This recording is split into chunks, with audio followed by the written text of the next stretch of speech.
At the beginning of the story, the narrator tells us that even if a star is not shining at the highest point in the night sky, instead it is stuck in a place where no one can see it. But still it is a star if it wishes to shine, and if it still has that shining fire in its heart, then it can become a shining star again. And now at the beginning of the story, we are shown our main protagonist, who was standing in front of the blacksmith shop and looking at a shining sword. It was a knight's sword, seeing which he was very happy, and he says while looking at it that it is very cool, no matter how many times I see it. But then a girl's voice comes from behind him that I knew that you would be here. This girl's name is Jamina, and that our main protagonist, whose name is Blade, she tells him that you know that you have really been standing here since long night. But Blade says that stop making me angry. This is only one of my few breaks that I have taken Jamina. She says that it is so. Because of this reason, people have started spreading strange rumors about you. Do you know, Blade asks, what kind of wind is this? Seeing this, Jamina looks around and says to him, do you still hear that strange sound whenever you pick up a stick or something like that?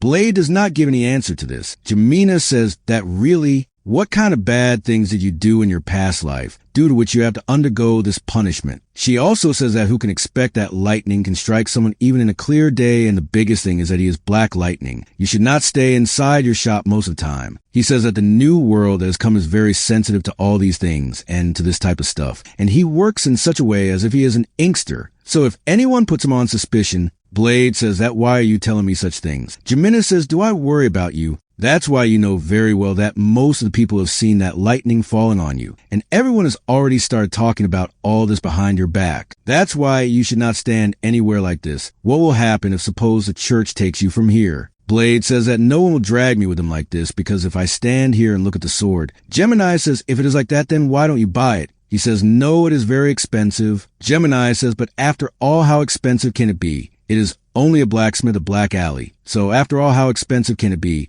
If it's like that, then I can buy it for you. Hearing this, Blade gets into thinking for a while, after which he tells that 5 gold coins. Knowing this, she also gets surprised and says, what kind of nonsense is this? 5 gold coins. After all, what kind of useless was this? It is metal junk. With so much money, I will buy a lot. Can I buy something? Blade says that, yes, I know that if you have so much money, then you won't need to work for a year. But on hearing this, the blacksmith shouts in anger and says who called him a stupid metal. He shouts at those people in anger and says that get away from here quickly. This is not something that is meant for kids of the back alley. So you get away from here. But Jamila tells him, who would be like this here? Only the people of Salem will see and buy it. So can't you see this? Have you gone mad? On hearing this old man, the blacksmith gets even more angry, and he says with anger that you small child, don't you have even a little hard work in you? But she says, why are you getting so upset? That too only to make a sword that can only be used by a knight. Is your time near? Or something like that. The blacksmith shouts in anger and says that yes, that's why, because my time on this earth is completely over. So why don't you go back inside your own shop and go there and wash the utensils? Seeing this, Jamina gets angry and she says to him that after all, what did you say to me? I am a growing lady. But Blade starts dragging her and also tells her that you should not pay much attention to his words. And he tells that blacksmith that we are leaving from here.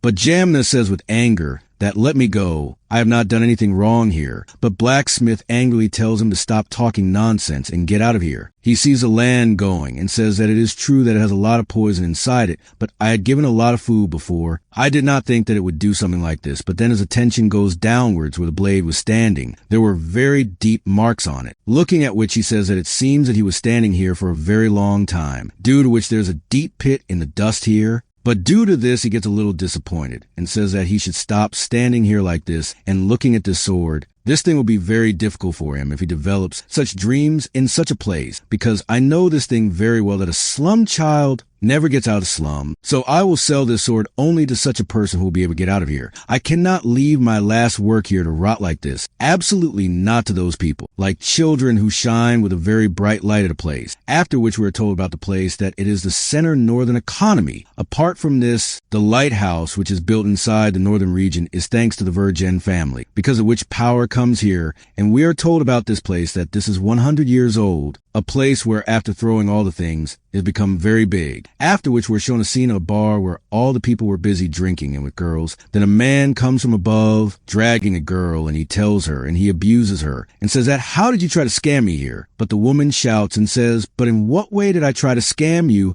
The man says that I have been working in this business for 20 years. Then how did you dare to sell me fake medicine? But then a blade comes in front of him, who tells him that there is never peace here seeing this. The man says to Blade that, hey, candle maker, really the timing is very good. Quickly bring Madam here. But Blade tells him that if you want to meet our madam here, then you will have to give your gold coins and not silver ones. But the man shouts angrily and says that you should get gold if you do business in this way. Even after that, if madam is not here, then quickly bring your mother here. But hearing his word, Blade started getting angry, and the man further says to him that those candles which tell the time here are fraud with the sun. I am right. After all, how can they burn like this immediately after lighting them when I have not done anything here? Seeing this, he says to him, but after all, what kind of fun do you want to enjoy within 5 minutes? Look, if you don't have money, then go to your wife. Understand that the man got angry after hearing this, and shouting in anger, he says to him, what did you say? Blade says that you really shout very loudly. If it is, so then we will check. Do you see that clock there? Let us light the candle and see if it burns for 5 minutes or not.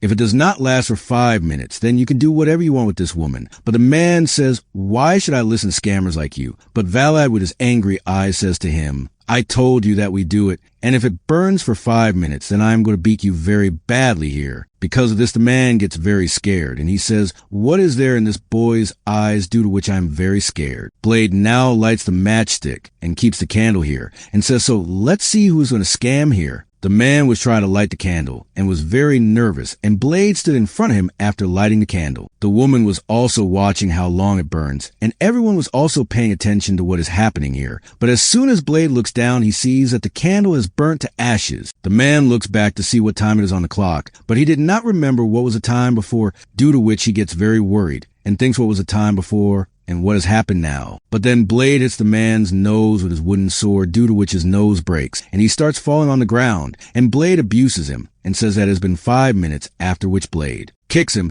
and brings him inside a room where he fell down as soon as he came, after which Blade closed the gate. Seeing this, the man got very worried, and Blade tells him that now your death has come here. Seeing this, the man started getting very scared, and he tells him to stop. But Blade starts hitting him with his wooden sword and says that it is you who was trying to scam us here, and he starts beating him very badly here. And at the same time, he says that after all, what kind of Manson can a fat man like you be? What did you tell me? Bring your mother, but from now on you will have to be very careful with those people who do not have any mother. And saying this, the man was being beaten very badly. Now we are shown the scene of the next morning where Blade says to Georgie, I think someone has tampered with our candles. They did not burn for 5 minutes. Are you even listening? What I want to say here, Georgie, definitely someone is tampering with our candles. Then a woman comes shouting from a distance that who dare to do this? Who is tampering with these precious candles of ours here? Hearing this, he says that we should know about this. We will have to find out, so she tells him that of course you have to find out about it. But Blade says, but how will I find out who has done this? So she says that actually I've already found out about it. Knowing this, bed coffin gets shocked and asks her who is it. So she says that it is me.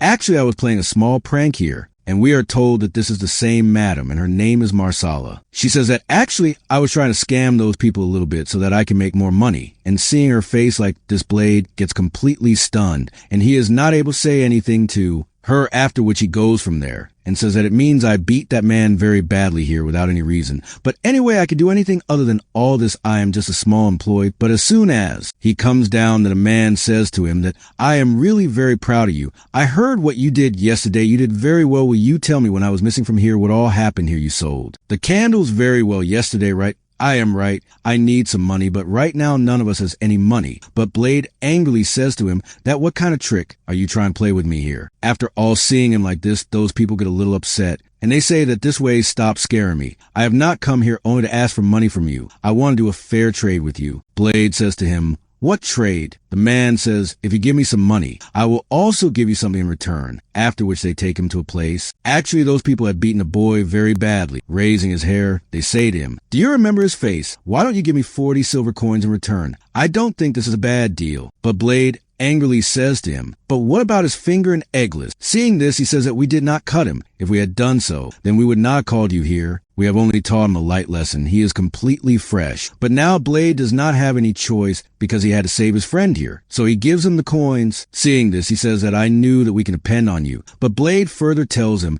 that next time if you find him somewhere, do not come to me. You kill him yourself. Hearing this, the boy got very upset, but they took the money and left from there saying that we cannot do this. We are goons. There is no blood. But he says that you are trying to scam your own family's co-workers here. But they do not pay any attention to this thing and say that I told you that we can focus on Blade. He will definitely give us money. Blade gets angry at that boy. The name of this boy is D, but Blade could not do anything after seeing this. So he asks him, have you broken any of your bone? Get lost before I break something. Hearing this, he thanks him and leaves from there. But Blade was feeling bad because of this, because he was trying to get 5 gold coins, which is his goal, so that he can get that sword. But it seemed that he did not have any money left, after which Blade tells Well Hunter Harvin about all this. Knowing this, Harvin says that the boy is very lucky that none of his fingers, my finger was not cut, and my leg was cut, due to which I became a public lesson for all the people that what can happen to a person in the end. He also tells Blade that actually I have also come to know about all that is happening with the candle. Blade says to him, so did you know about it before? He says that many rumors have been spread about everyone, but it does not seem that anyone has much faith in it. But Madame Morella, who makes candles, is not the type of person who can do something like this. Blade says that I am also telling you the same thing. It seems that Georgie also knows about all this beforehand, but they are not the type of people who can do something like this. But Hervin tells him that if they are really doing something like this, it means they must have a very good reason. Blade asks him what kind of reason. Herman tells him that there are 90% chances that those people will do something like this. There's an urgent need of money. So Blade, you need to be very careful because there can be only one reason why an organization needs money so urgently and they try to make money very quickly. It only means that a fight is going to start with the other organization. Because of this, so much money will be needed, and only 5 bosses appear in Sarah's scheme. Horses, Knight, Georgie, Swine, Butcher, the Black Bear Gambler's Dice, while Hunter Captain Weir, and finally the Money Bug One-Armed Jack. And this is a very deep darkness of life, which is slowly moving towards you. Hidden in the shadows, without any sound and in the same way, one day One-Armed Jack comes there with many people. He asks Blade that where is your boss, and it is told further that accidents come without any warning, and no notice is received about the occurrence of an accident. Seeing the money bag here with his people, Kevin says in his mind that whatever was being thought about the fight, it may be completely correct. But a man of Moneybug shouts at Blade and says that, hey little child, did you not hear the boss? He is asking where is your boss? He is asking where is your boss? But Blade does not pay attention to his word. So I am just a candle seller. I don't know about it. Seeing this, the man gets very angry and starts abusing Blade, after which he breaks all his candles with a lot of anger and says to him, bastard, if you don't know where he is, then go and find him quickly and bring him. But because of this, all his candles break and become useless in front of Kevin and fall on the ground. There was silence all over there, and everyone was silently watching what will happen next. So Blade, without paying much attention to him, focuses on his candles and goes and starts picking up all his candles which were broken from under his feet. He says that these candles were so expensive, I feel that now there will be no candle sale today. But that boy angrily says to Blade, you little child, can't you understand even a little bit? What kind of situation is there here? But he only abuses him, but he does not understand what he has done. What did he say here? He tells him that I told you to move your feet from here. Seeing this, the man gets angry because here he again started abusing him. The color of the poor man's face changes completely. Due to this, the color of his face changes completely in anger. He was thinking of giving a strong kick to Kevin here, but Kevin very calmly sees him coming and holding his wooden sword. As his foot comes very close to the blade, he hits his other leg with his wooden sword, due to which his balance got disturbed and he started falling down. But before he could fall, Kevin swings his wooden sword and gives a very strong strike on his face, due to which the poor man's head fell down. All the people standing there were very shocked to see this, and all of them were left with open mouth. But M-Buck finds it very interesting to see this, and he was quietly watching that Kevin defeats that man here with great ease with his wooden sword. But because of Kevin doing this, Moneybuck has many companions. They get angry because he was trying to confront them here, but Moneybug stops them all and says that I like this boy very much. And he also tells Blade that you will understand because I have only one hand, so I hope that there is no noise here. Hearing this, Blade tells him that I don't raise my hand on anyone who is mine anyway. Hearing this, he becomes very happy and starts laughing, after which he says to Blade that why don't we have a private meeting with each other later, and I will see which bump I bring here again. It seemed that you don't know about it, but they die very easily. But then Georgie comes there who shouts and says that Moneybag, it seems that something has happened here, and the attention of both of them goes to the other side. And he laughingly says that if you had told me that you are coming here, then I would have prepared meat for you Moneybug laughingly tells him that, come on, we people are not that close to each other. Georgie says, now our guests have arrived. Why don't we go upstairs and talk? Then he says, leave the food here. But do you have anything good to drink? Georgie says, when it comes to hospitality, Marsala can never disappoint anyone. Hearing this, he says, if it is, so then let's go upstairs and test it. Now, as soon as they leave from here, Blade calms down and says, shivering, I was almost about to die here. After which he was only looking at his candle. Looking at which he says that, I don't know how many letters have been broken. But then a voice comes from behind. Moneybag says to him, hey, rising star, it seems that your boss never holds back even a little for a compliment. I thought that I am very good at judging character, and once you get tired of this burning smell, you can come to me and work with me. But Blade refuses him and says that I have no idea about working somewhere else. I don't have any idea because they give me food, money, and a place to sleep. Moneybug laughs and says that we can do the same for you. He tosses a coin towards him and says that it is for those candles. Kevin catches it and realizes that it is a gold coin. He says that it is too much for those candles. He says that if you work for me, you can get a lot more than this. After this, he leaves from there with all his people. Blade looks at him and says that he seems very happy. Everything has gone well here. But then Jamie calls Blade and says that Georgie is calling you upstairs. Now we see Georgie and Blade sitting and everyone is looking at them. Georgie gives Blade a dagger and says that I thought I would give it to you later, but it seems that due to the condition, I had to give it to you very quickly. So I have given this to you very soon. Keep this thing in your mind all the time, but the way he was speaking, Blade understands it by looking at the environment of the room. And he says that the way the mood of the room is becoming like this, I feel that the conversation that happened between George and one Mango was really very destructive. George further tells Blade, and yes, apart from this, stop selling candles from now on. Hearing this, he says if this is the case, then what should I do? Should I start taking money or start patrolling the nearby area? But George tells him, we know that One-Arm Jack is bringing people from outside here. Actually, those people are mercenaries who used to be knights earlier. Hearing this, Blade says to him, that just like you. Then he says to him that yes, you can say that just like me. Blade further says that One-Arm Jack has overweighing numbers of many people. But even after all of them, it is very difficult for a formal light like Georgie to deal with it, because a herd of sheep can never compete with a bull. But if those knights are brought here from outside whose level is equal to a knight, then due to this the balance can deteriorate a lot. Georgie further says that it is true that we are at a great disadvantage here. That is why we need you. Blade was very confused after hearing this, and he tells him that I am going to give you your first mission here. After which we are told about Harvin, who is a disabled man whose fingers are missing from his hands, and he is also not able to walk properly. But still, because of his mind being calm due to poetry, he taught himself a language and also learned mathematics, and using the same, he works for Captain Varv. And looking at Hervin, I have understood this thing very well, that if you work very hard to learn something, then that thing definitely brings very sweet fruits for you. And saying this, Blade was practicing ship and source, but then he hears a voice. He gets surprised on hearing this, and that voice tells him that this angle of yours is very bad. So whenever you swing your elbow, you should bend it a little more. On hearing this, Blade becomes completely silent, and he says that, damn it, this sound has started coming again as soon as I started swinging the sword. After which he tells about this incident that since 1 month ago, when that black lightning fell on me, I have started hearing strange sounds, and this demonic whisper starts when I pick up a sword or something like that. So Blade says that I should take the holy bottle before taking a sword, but then he thinks of ignoring it, because the more he tries to reply to it, the more it keeps ringing in his ears again and again. So he says to focus only on his training, and he focuses a lot, and says that I have to do the best. He sets his mind on only one place, and also applies his strength, strikes downwards very fast. But as soon as the strike hits the ground, Blade also understands this thing, and he says that this thing is very different from before. Earlier, I used to only swing my sword, but it seems as if it is like a short path. Along with this, he says in a troubled tone, what is this thing that is making all this happen in my mind? After which we are shown a scene of a dark night far away. Snow is falling on the mountains, and a man,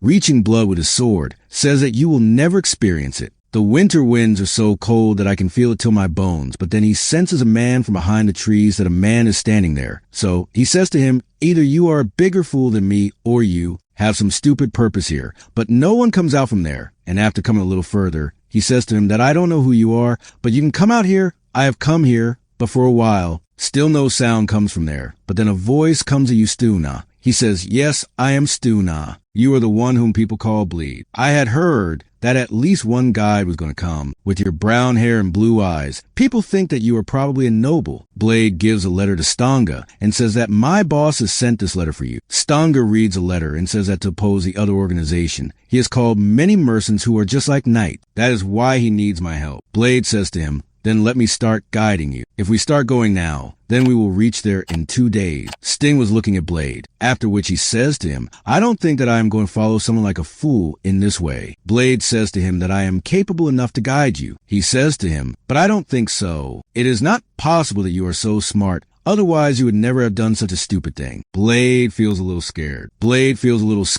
And he tells Stung that even if this happens, there is no question of me killing you on the way. Stung gets very angry after hearing this, and Blade was looking at him, after which he tells him that so take care that you follow me properly. Besides this, I do not want to spoil my first mission in this way. Sting makes a bad face and thinks that what is this? I deliberately showed myself in such a way as if I am very scared, but he completely ignored me, and after seeing this, he understands that this is a reason why Georgie likes him so much. That is, this boy is really worth it. Now, they start walking, and they spend a lot of time walking. They find a cave at a place, inside which they light a fire and sit. Blade was staring at Stung. As soon as his eyes go on this thing, he asks Blade that, why are you looking at me in this way? Is this true? This is your first time that you have seen a retired knight. He says that from so close. Yes, the first time. Hearing this, Stuna says that means you are a frog in a well. Seeing this, he asks him that where have you come from? Hearing this, he asks him that where have you come from? Stuna tells him that I have come from Dakaya. Hearing this, he takes a deep breath and says that it is a worse place than a well. Seeing this, Tinka gets angry and he tells him that it would be better for you that you do not forget your way. If you keep doing this, then I will throw you out of the middle. But he tells him that you do not need to say such scary thing. I have heard that joke knights do this to scare people, but at the same time, he had taken out food from his pocket. Seeing this, Sting gets happy and says that this is beef. Are you going to share it with me? But he refuses and says that no, he had eaten only for me. So do you have anything to eat for yourself? He says, yes, I have it. And he takes out dry beef from his pocket. Now, Blade starts cooking his beef by putting it on sticks, the smell of which was bothering Sting even more. So he says, hey boy, don't you want to ask him anything? Hearing this, he says, why are you suddenly saying this to me? Then Sting says, I am ready to answer any of your questions, but for that, I will have to give you a piece of beef. This is not such an opportunity that comes again and again. But Blade, looking at him, says that how much do you want? If you want, then ask me directly. So seeing this, Sting says to him, that child, it is my pride. A knight can take anything only when he can give something in return. But Blade says, but you are retired. Sting says, even after that, I still believe in this thing that I am a knight. So he asks him, what is your name? He says that Sting asks Edge. Then he tells that 42 apart from this. Blade asks him, can you use RA here as well? Hearing this, he says to him, RA, just look at you. You look innocent only from outside. Most of the knights cannot use RA, and using RA in a real fight is a different thing altogether. But Blade says to him, can you use it or not? Tell me straight. Seeing this, he says to him that, well, after which he starts telling him about this. Blade's eyes remain wide open, and he tells Sting that if you want, he can take all of them. But Sting, raising his sword, says that a knight can take something only if he can return it. But there was a time when I could do whatever I wanted, and I ate junk beef just a few days ago. So I can do this. Blade is surprised to see this and thinks that I will really see here today. Sting takes out his sword and places it in front of his forehead and closes his eyes. Blade asks him, why did you close your eyes? Then he tells that I have to take it out from the depth of my soul from inside this world. So children, watch it very carefully. This is the essence of a knight. And as soon as he starts releasing his aura on his sword, a very big light comes out from there, and along with the light, RA starts coming out from there. His sword was completely covered with RA, which is very impressive to see. Blade was also very excited to see this thing, after which we are shown that now they have come back here. Sting tells him that I am feeling very useless here, as if I am a pig. It would be a little better if it was a little dry. So would it be better if I was a pig? So he says that here I am not talking about how I look here. Actually, I'm talking about my mood. You know that I have the pride of a knight. After all, why do I need to go through this whole... Blade tells, because I was told to bring you here. But this is a very big secret, so we cannot go directly inside from the main gate. Now, let's go from here. After going from here, I will prepare a thing for you. But as soon as they come inside, Sting tells him that there is a lot of peace here, which is bothering me. But he says that this is because it is nighttime here. But as they move forward, he says, is this place really so quiet? Then he says that not at all. It seems that a very big battle has taken place here and shows us that there were dead bodies lying here in front of those people whose condition was really very bad. Seeing this, Blade tells him that they separate. I will tell you where the back door is, which is known only to the members of our organization. Sting says to him, but what about you? He says that it would be better for me to go directly from the main gate. It would be better for us to separate from here so that the attention is diverted. I will meet you later. Saying this, he leaves Stink there and leave. He quickly enters the same bar and sees that there's a lot of destruction there too. George looks at Blade and says that you are safe here. You did a very good job. Bug Money attacked us first, as I should have expected from him. Those who have taken money are on a different level. Blade asks him if you are okay. George tells him that I was fighting here for a long time, but I fought with a person who was at the level of knight, due to which I become in such a condition. But in the end, I defeated him. But the biggest thing is that you can save him here. If you have brought him, then he says yes, but his people were at the main gate, because of which I told him where the back door is. He will come here after some time. Georgie tells him that this is very good. Then we can go and attack Moneybuck tomorrow, and we will finish all this thing tomorrow completely. He also asks about Blade sitting to how is he completely fine? Then he says yes, he looked like a very good person. Sting's health is very good. Then Georgie tells him, has he reduced his weight? Well, if you want to live a long life, then you have to pay attention to yourself. But then as soon as Blade tells him that yes, apart from this, he can also use more like a knight. I am completely sure that tomorrow we will kill them very badly. But hearing this, Georgie gets very shocked and says what? And then String also comes here. Then Blade says that it seems it has come here. As soon as he comes inside, then Georgie tells him, he asks if he really used the blade here to Roz. And he replies, yes, I did not see it myself. So George gets nervous on hearing this and tells him to follow him quickly because Sting is such a person who can never use the weapon. But seeing this, Blade gets very shocked and says, what do you mean? But then the man who had come as Sting's impersonator says that you have really come a long way here. It has been a long time since we met. Why not George? He says that you have changed a lot from before. Then George says, what do you say? Why have you come here after such a long time? Then he tells him that Court Garden is dead. After knowing this, George gets shocked, and he further says that this thing has not been announced yet because some complications had come up,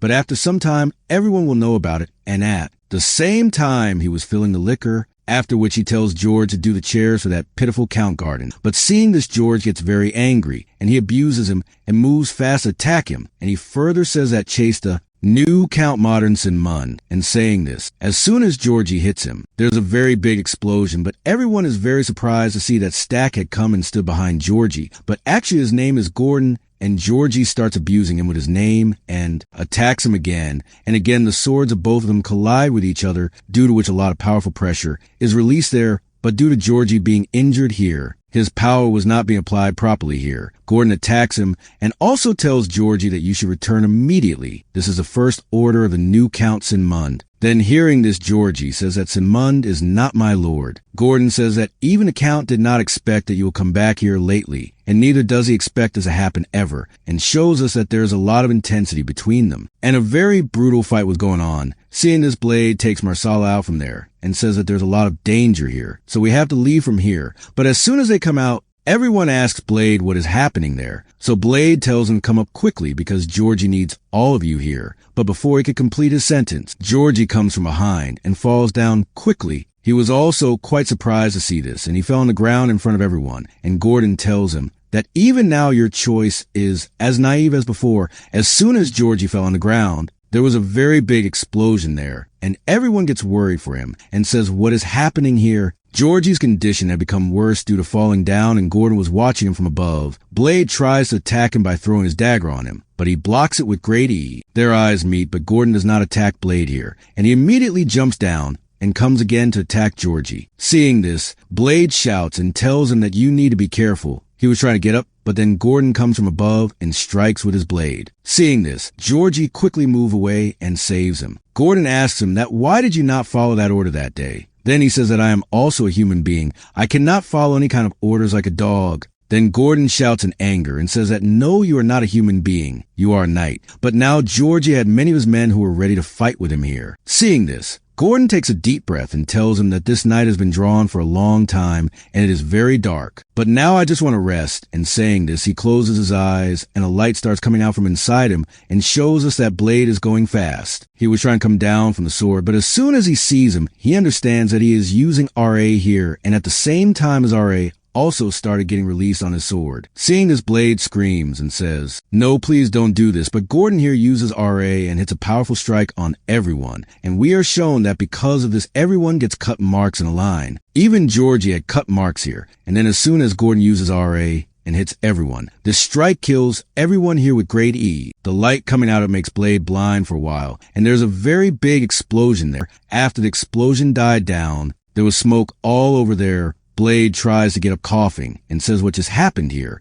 but as soon as his attention goes toward the front, he was also very shocked to see that all his companions have been killed here. His eyes remain wide open and he was getting very angry, and then Gordon comes walking towards Blade from the side. Then he sees that maybe he had seen that Georgie was coming here, but as soon as his attention went towards this thing, he was very shocked to see this, and his eyes were wide open. The strongest person that the boy had ever seen in his life. But as soon as the light of the blue moon falls on him, the small world of that boy shatters into small pieces. Blade angrily tries to attack Gordon by raising his sword, but he stops the attack and tells him to stop. He dodges this attack very easily, but he understands that this is a shortcut. He says that this small boy knows about the shortcut. Gordon tells Blade that this was very impressive, but he angrily attacks it with his sword and says die, but then Gordon kicks him hard on his stomach, due to which he goes flying and falls back. It collides with the sword and falls on the ground, and Gordon says in his mind that it seems that it has been born with it. I cannot believe that its instance twisted its body by itself so that it can deflect my attack. That voice tells Blade to breathe. You cannot lose in this way. Gordon thinks that killing this boy here will be completely useless. But if I leave him here right now, then later he will definitely come and clash his sword with me. But then he remembers what Georgie said when they used to live together. He says that attention needs to be paid to those people who have potential.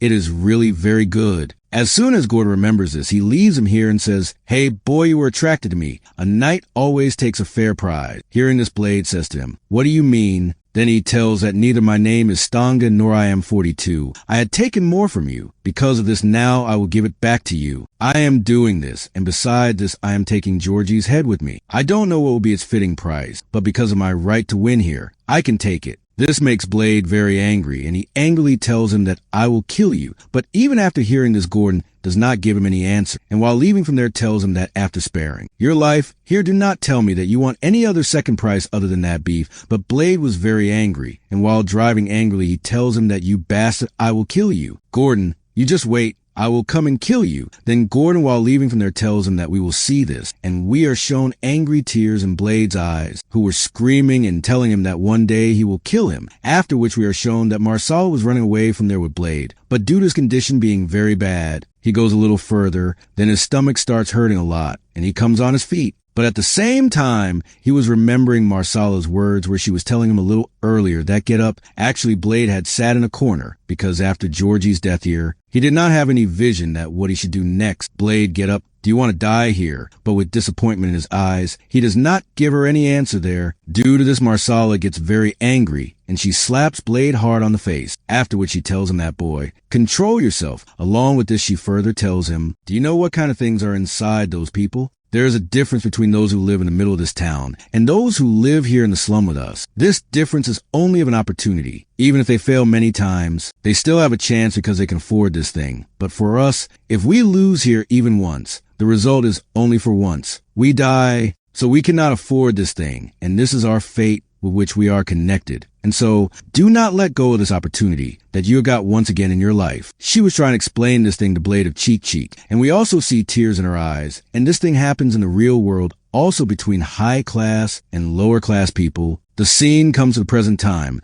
Blade moves forward, controlling his pain. Jamina asks him, are you okay? If so, should we walk slowly? But he tells her that no, I can come with you. Things are not going to end so soon here. But then a man from Bug Money sees him from behind and tells him that they are here. As soon as they see this, they start running away from there, and many people with swords were after them to kill them. Blade runs ahead and says that they have completely destroyed our nest, and even if we are small birds, we have to spread our wings and fly in the sky so that we can be saved. Now, all the people of Bug Money get confused after reaching the intersection because they could not see those two. They say that where did those people go? But they have not gone on this road. Maybe it is possible that they have run away in some other street. So chase them quickly, and their boss tells them to search every street. If you find them, I will give you a very good reward. I want to take the price of that thing from him because he had embarrassed me a lot that day. The poor guy's teeth were broken, and he was getting very angry because of this. Everyone took Jamina and Blade with each other for smoking, and they also get divided into many groups. And we are shown the gate of blacksmith, whose door was open, and we come to know that both of the crows were very tired, and they both were hiding behind that door with their mouths shut and a dagger in their hand. Blade gets very worried and thinks that if it continues like this, then we will never be able to escape from here. He tells Jamina that as soon as everything calms down, then you can go back. But she asks Blade, but what will happen to you? And Blade says that I have to get out of here by any means. Those people are very close to us, so it is very dangerous for both of us to try to escape from here together. Jamina refuses and tells him that no, I only want to stay with you. But he says that you had promised Marsala that you will only help me find a good location, after which you will go back. So you have to go back from here before morning, or you can go to Harvan. But she shouts and says that I told you that I am not going to leave you alone from here. But Blade gets angry at her and says that you really never listen to anyone. Stupid girl, does it really seem after seeing you that I am in such a condition here that I can protect you? She starts crying after hearing this, and now she also does not have any answer, but then a voice comes from behind asking who is here. On hearing this, both of them got very scared, and quickly Jamina picks up the knife kept on the side and puts it forward in her hand. But from behind them comes a blacksmith holding a chimney, who stops them. Seeing them, he asks them, what are you guys doing here? Jiminy says to him that, hey, old man, don't even talk like that. Hearing this, he says to them, what kind of nonsense is this that you are talking to me? You are here who have entered inside my house. Do you know this? But Jamina shouts and says to him that I told you not to move at all, or else I will really stab you here. Blacksmith was quietly watching both of them because the condition of both of them was very bad. Seeing this, he says that I understand what kind of situation you guys are in. That's why you guys can keep this weapon. But Jiminy shouts and says to him that I want your sword. Hearing this, Blacksmith gets a little confused and says, what?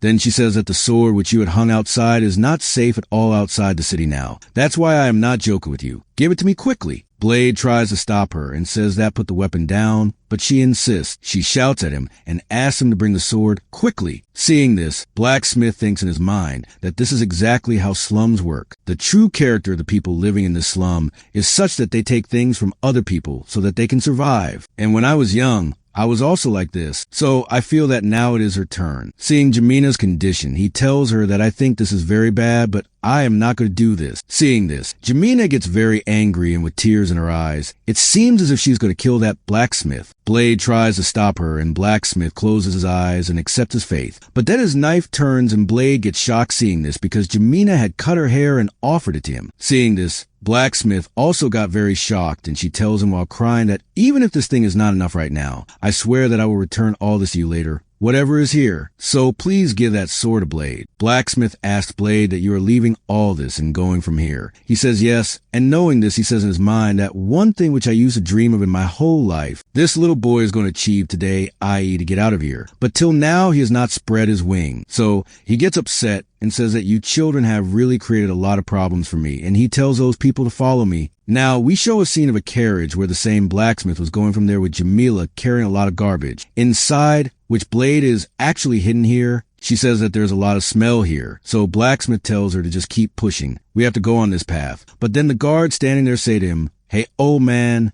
Because of this, he gets upset. And those people further say, Akhar, where are you going in this darkness? Seeing this, the blacksmith gets worried and wonders why these bastards are standing here. The man says to the blacksmith that you are going to throw garbage here at such a late hour. Then he shouts at the blacksmiths and says to them that you bastards have blocked all the roads because of your stupid fight. So when can I go apart from this? My house was filled with filth because of the garbage. So tell me, where can I go apart from this? Then he says to him that your personality is really one of shouting a lot. But then he also notices that there's a boy with him. So he says to the blacksmith that, who is this? I thought that you work alone. Then he shouts and says that I was very tired because I work alone. So I have given him some bread and I am making him work for me. If I don't do this, will you come from behind and push him in the garbage? The man says that it is fine for you because you're the only blacksmith here. But I have to check who is this boy. Then he sticks his sword in his hoodie. He says that don't move at all if you don't want to see anything happening. After saying this, he cuts his hoodie with his sword, due to which his head comes out. Plex was worried for a while. Maybe because of this, it could happen that now those people are going to catch him. But here, due to Jamina's hair being cut, he was not able to understand at all that it seemed as if he was a boy. Seeing this, he tells him that, okay, you guys can go from here, Blacksmith shouts at him and says that after all, who are you looking at here? That brown-haired boy of Georgie. We ourselves have not been able to find his body. After which Blacksmith asks about leaving from there. Then that man says that now there is one more thing which we have to check, and he tells his partner to check this baggage eye the carriage, because actually the blade was hidden here, due to which both of them also get very worried. But seeing this, Blacksmith gets a little worried and thinks, can we people should have gone somewhere else? There is no other place from where they can get out of here. The boy sees that's Awan, but then his attention goes to Jamina, and he immediately recognizes who it is. But still he remains calm here and tells him that please do not hate me because this is my job, and he takes a spear and buries it inside the stuff. Due to this, both of them got quite upset. But that boy had deliberately hit his spear on the side, due to which he understood that there might be something inside. Along with this, he further says that I have heard that Harvin has landed the boat inside the river. Hearing this, both of them were a bit confused, and he further says, and all the people are going towards him, but I am thinking that who could be such a fool, because of whom he has done this? Keep this thing in your mind. In saying this, he tells those people that, okay, now you people can go from here. Blacksmith does not understand why there is such a fool here. What has he done? But the boy tells him that the payment of those 40 hubble coins, which you had lent to my brother, has now been completed here. Blade understood that he knew that he was inside, so he thanks him for letting them go from here. Now they come to the garbage dumping place, where Blacksmith says that after all, this is the same place from where the garbage goes out. Jamina says, crying that, okay, goodbye, Blade. You take care of yourself, and saying this, they throw all the garbage down from there. We are shown that Blade was coming out of the garbage slowly, and seeing him going out, Blacksmith says in his mind that that boy is holding a star in his hand, something that an old man had made from his dreams, and it is filled with the tears of a little girl. After which we are shown that Blade was sitting by lighting a fire, and he says to the sword while holding it in his hand, that is, can you hear me from that voice? The voice comes from it. We can call it System. Then System says yes. He asks, who are you after all? System says that I don't know who I am. Blade says that you are the sword, you say a lot about me, but you yourself don't know who you are. Now the System did not have any answer to this question. Blade says to him, but I feel that this is good enough. So if I help you, then you will also have to help me. I will help you in returning your memories, and you will be able to understand me as a sword. And I don't care about this thing at all, even if you are a devil. Now there's only one thing here which I am really scared of, and nothing else. System says that okay, that means I will help you in understanding my skill. After which we are shown a military scene after a few weeks where they had come to fight the demon army. But the second son of the Bai Judd family, who had come here with them, checks the situation and says that this is too easy. His name is Joseph, but then his knight comes there and tells him that he has come here. His name is Jagger. Jagger tells Joseph that it seems so by looking at it, as if something is bothering you a lot. Are you worried about something? Joseph tells him that yes, it is because it is too easy. Jagger says that the work of killing the masters is going on very smoothly, and all the casualties have happened. All are only mercenaries. Joseph says that the people who have fled from here, can they not be called missing people? And there are many such people who have fled from here, due to which the outcome is very bad. It seems that because of this, everyone is going to doubt my command ability. My father and all the vessels doubt me in the same way. Apart from all this, my elder brother, who is from my other mother, if all this continues like this, then it will be a very big disaster. If I do not become the next count by any means, then it is obvious what my elder brother will do to me. The bird family is very glorified for the military. History proves this thing. He is my father and his blood-related stepbrother. Since then, they have been trying to get this position by pressurizing each other. I don't have enough of you in the sources, but Jigar, you cannot be counted in this thing. Jagger says that young master, there is something else besides all this which I am telling you is an information soldier here. Hearing this, he says, do you want to say that he is a spy sent by my brother? Jagger says no. After such suspicions, he shows us the bodies of goblins on which there were very brutal cuts. Seeing this, Joe makes a bad face and covers his mouth and says that this is so disgusting. This must be the work of a child who has just started lifting his sword. Jagger tells him that apart from this, there are others whom you should see. Joe starts looking at everyone and says that their condition is very bad, but he sees that all of them have similar wounds, and as he moves forward, he gets an idea about this thing. And as this thing gets triggered in his mind, he says to Jigar in great shock that don't tell me that all this was done by just one boy. All of it. And they show us that there were many goblins there who were killed in this manner and hanged there by hand. The one who is in front of you was killed yesterday and hanged here Apart from this, the one you saw in the beginning had come here a month ago. Hearing this, Joseph, in great shock, says that it is impossible that so many people were killed in just 1 month. So he gets very surprised and asks Jigar that who is he after all. On the other side, they show us the scene of the jungle where many Martians were beating the goblins very brutally. There was a very intense battle going on between all of them. A man happily says, after killing the goblin, that finally, I feel that this is going to end here. So he says to everyone that, okay, now we should go and rest. But then everyone was very worried. Fear started appearing on their faces. And they show us because there was a man behind that man who attacked him with his big weapon. And as soon as this attack happens, the poor guy brings something here. There was a very big explosion. And it was really very brutal to see. Those people got very worried because of this. And as soon as that man shouts at them, they all got shocked and started moving back and running away from there. And with a lot of anger, he was killing everyone very brutally. Those people were surprised to see this and said that this is very dangerous. After all, from where did this man come here? He has caused a lot of damage to our 5 groups, brutally killed him. So we have to run back quickly. But their boss, seeing them running from there, tells them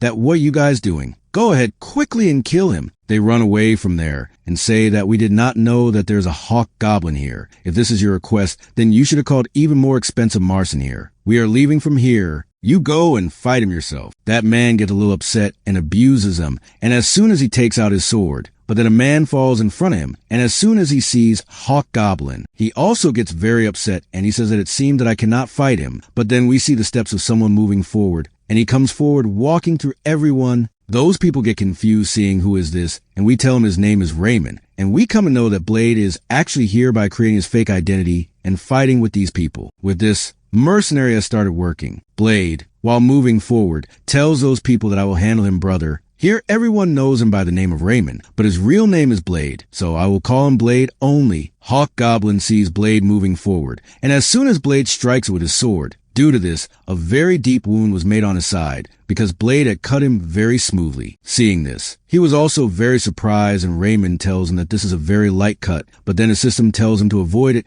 because Hawk Goblin was about to attack him. He understands, but getting a little worried, he dodges that attack from very close. Blade, while controlling himself, says that, damn it, I have failed this time too. The system says that you are a very big idiot, that you cannot even do this. After telling this, he also thinks that how do you want to do it? If this would have happened, then I would not be a genius, that I would be able to do it just by telling. So he tells his system that I am going to take a long way here, as he comes very close to Hawk Gun and shouts loudly and attacks Blade with his big weapon. But Blade bends down and dodges it, and as soon as he attacks again, he dodges it too. He was dodging all the attacks very well, due to which Hawk Goblin started getting very angry. So he, being very badger, makes a strong strike with his weapon, due to which there was a very big explosion there, and the whole place was filled with smoke. Hawk Goblin felt as if he had killed Blade here, but as soon as he looks there was a very big explosion, but there was no bleed, and he jumps upwards and uses RA lightly, and says, this time I will definitely cut his throat. Goblin also understands the pressure that there is too much blood, due to which he looks back in fear, but Blade cuts his throat with his sword, and on the other side, Jigar tells Joseph that he is the praying Raymond. As soon as he comes to know about Blade, he tells Jigar to start investigating about that man as soon as possible. He further thinks that this thing does not make any sense. This is really the swings of the blood spoon. It is not possible that that boy starts walking on the path of Sot within a month, but if it is so, then he is really a very big genius. Now, everyone was counting all the Collins that he had killed, but they said that all of them are garbage.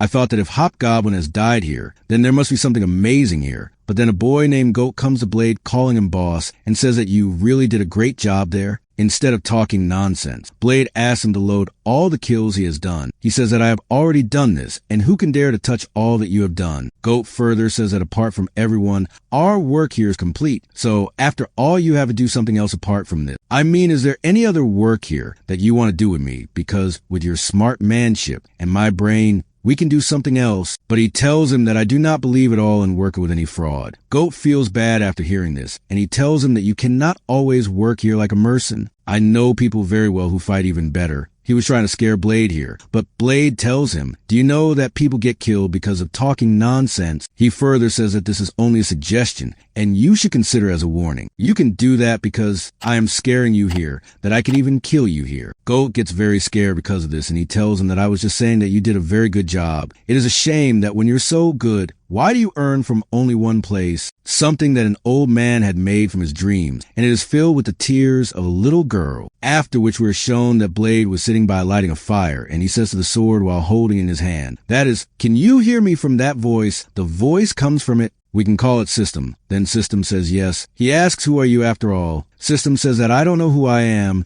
Blade says that you are the sword, you say a lot about me, but you yourself don't know who you are. Now the System did not have any answer to this question. Blade says to him, but I feel that this is good enough. So if I help you, then you will also have to help me. I will help you in returning your memories, and you will be able to understand me as a sword, and I don't care about this thing at all, even if you are a devil. Now there's only one thing here which I am really scared of and nothing else. System says that okay, that means I will help you in understanding my skill. After which we are shown a military scene after a few weeks where they had come to fight the demon army. But the second son of the Bai Judd family, who had come here with them, checks the situation and says that this is too easy. His name is Joseph, but then his knight comes there and tells him that he has come here. His name is Jagger. Jagger tells Joseph that it seems so by looking at it, as if something is bothering you a lot. Are you worried about something? Joseph tells him that yes, it is because it is too easy. Jagger says that the work of killing the masters is going on very smoothly, and all the casualties have happened. All are only mercenaries. Joseph says that the people who have fled from here, can they not be called missing people?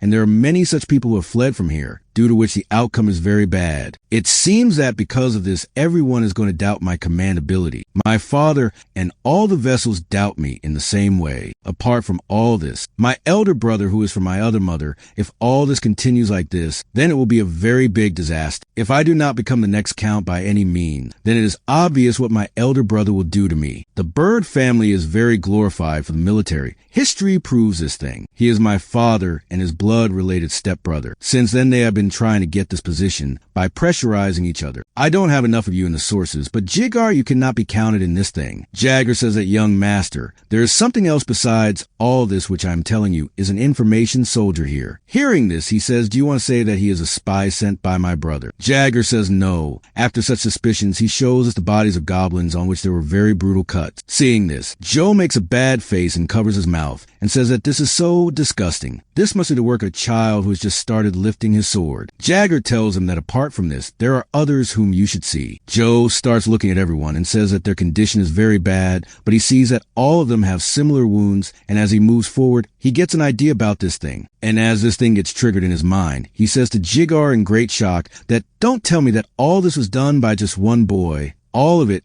And they show us that there were many goblins there who were killed in this manner and hanged there by hand. The one who is in front of you was killed yesterday and hanged here. Apart from this, the one you saw in the beginning had come here a month ago. Hearing this, Joseph, in great shock, says that it is impossible that so many people were killed in just 1 month. So he gets very surprised and asks Jigar that who is he after all. On the other side, they show us the scene of the jungle where many Martians were beating the goblins very brutally. There was a very intense battle going on between all of them. A man happily says, after killing the goblin, that finally, I feel that this is going to end here. So he says to everyone that, okay, now we should go and rest. But then everyone was very worried. Fear started appearing on their faces. And they show us because there was a man behind that man who attacked him with his big weapon. And as soon as this attack happens, the poor guy brings something here. There was a very big explosion. And it was really very brutal to see. Those people got very worried because of this. And as soon as that man shouts at them, they all got shocked and started moving back and running away from there. And with a lot of anger, he was killing everyone very brutally. Those people were surprised to see this and said that this is very dangerous. After all, from where did this man come here? He has caused a lot of damage to our 5 groups, brutally killed him. So we have to run back quickly. But their boss, seeing them running from there, tells them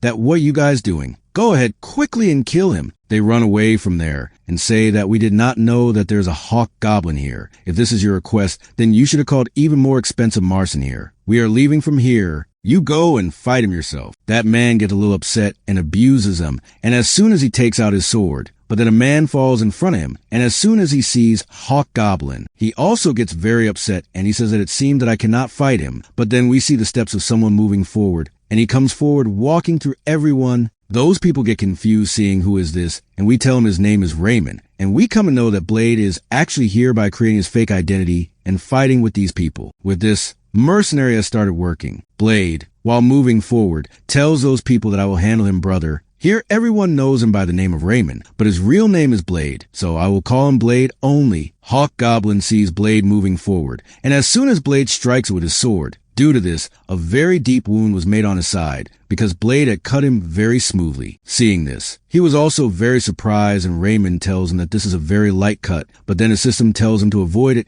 because Hawk Goblin was about to attack him. He understands, but getting a little worried, he dodges that attack from very close. Blade, while controlling himself, says that, "Damn it, I have failed this time too." The system says that you are a very big idiot, that you cannot even do this. After telling this, he also thinks that how do you want to do it? If this would have happened, then I would not be a genius, that I would be able to do it just by telling. So he tells his system that I am going to take a long way here, as he comes very close to Hawk Gun and shouts loudly and attacks Blade with his big weapon. But Blade bends down and dodges it, and as soon as he attacks again, he dodges it too. He was dodging all the attacks very well, due to which Hawk Goblin started getting very angry. So he, being very badger, makes a strong strike with his weapon, due to which there was a very big explosion there, and the whole place was filled with smoke. Hawk Goblin felt as if he had killed Blade here, but as soon as he looks there was a very big explosion, but there was no bleed, and he jumps upwards and uses RA lightly, and says, "This time I will definitely cut his throat." Goblin also understands the pressure that there is too much blood, due to which he looks back in fear, but Blade cuts his throat with his sword, and on the other side,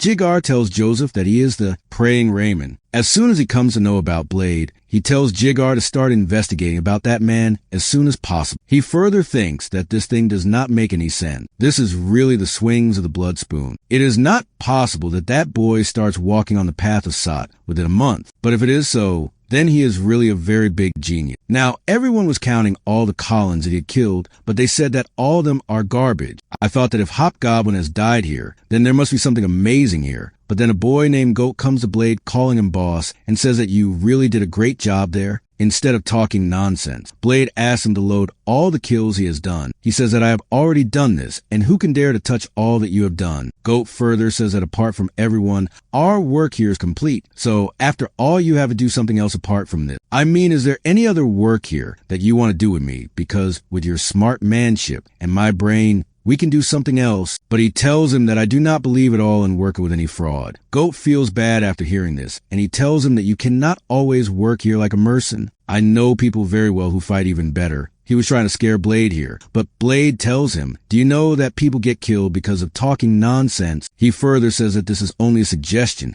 and you should consider as a warning. You can do that because I am scaring you here, that I can even kill you here. Goat gets very scared because of this, and he tells him that I was just saying that you did a very good job. It is a shame that when you're so good, why do you earn from only one place? Then Blade tells him to stop talking nonsense and also says that focus on your cleaning. And if you don't want to do this, then say goodbye to your head. Goat, scared, quickly runs away from there and says that okay, I will go and do all the work. And Blade says in his mind that I have to do something about it as soon as possible. Otherwise, it will keep trying to trouble me in this way. After which he leaves everyone there and starts going alone in the forest. And all the people seeing Blade going from there say, is he going to pray in the forest again? Then his friend says that yes, he is really very constant. All the people were watching Blade praying from a distance. They say that it is really very scary to see. It is very cool. It is not that he is actually a noble, but they say that looking at him, it doesn't seem that he was born in the same class as us. But Blade was listening to all this, and he says in his mind that really, do it this way. I think I should not have cut his head in this way in just one strike. He was also getting very angry because of all this. System says that, idiot,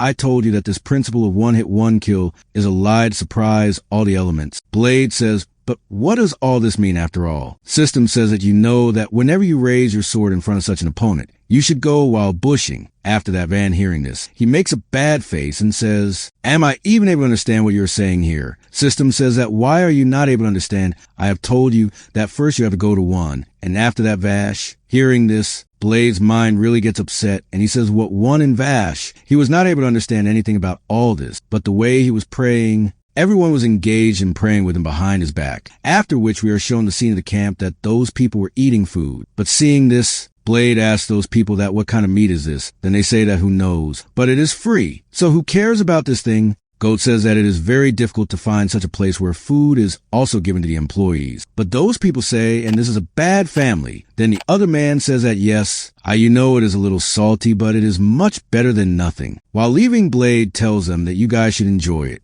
Goat asks him, are you going to meet the priest again? I think I should also start praying. And the people sitting there with him tell him, but you can never become like him. After which we are shown the priest camp, where Father Blade is welcomed and asked to come inside. His name is Father Andres. Blade asks him, did you sleep well at night? He says yes, exactly like always. And Andres tells Blade that I have heard that you pray at night too. Because of this, you must really feel more cold. Then he tells him that how can I feel cold when I have the ember of God inside me? But at the same time, we come to know that actually he does not go to pray, but to practice. Hearing this, Andres laughs and says that you seem more like a priest than me. Then it is time for them to eat. Then the priest asks Blade to join them. Blade refuses to do all this, and the priest does not listen to him. And they sit there and start praying. But Andres looks at Blade and says that he is really a very honest believer, even in such a useless place where nothing is available properly, but he has never lost his faith. I have to lead a small child whose hands are always filled with blood in this fight. And Blade, seeing the food, says that this is really very good food. So this is called the right food. Along with this, Andres talks to him a lot and tells him that I have heard what work you have done here. And it seems that Sir Joseph has also come to know about all this. Sir Jaeger came to me 2 days ago asking about you. Blade says to him,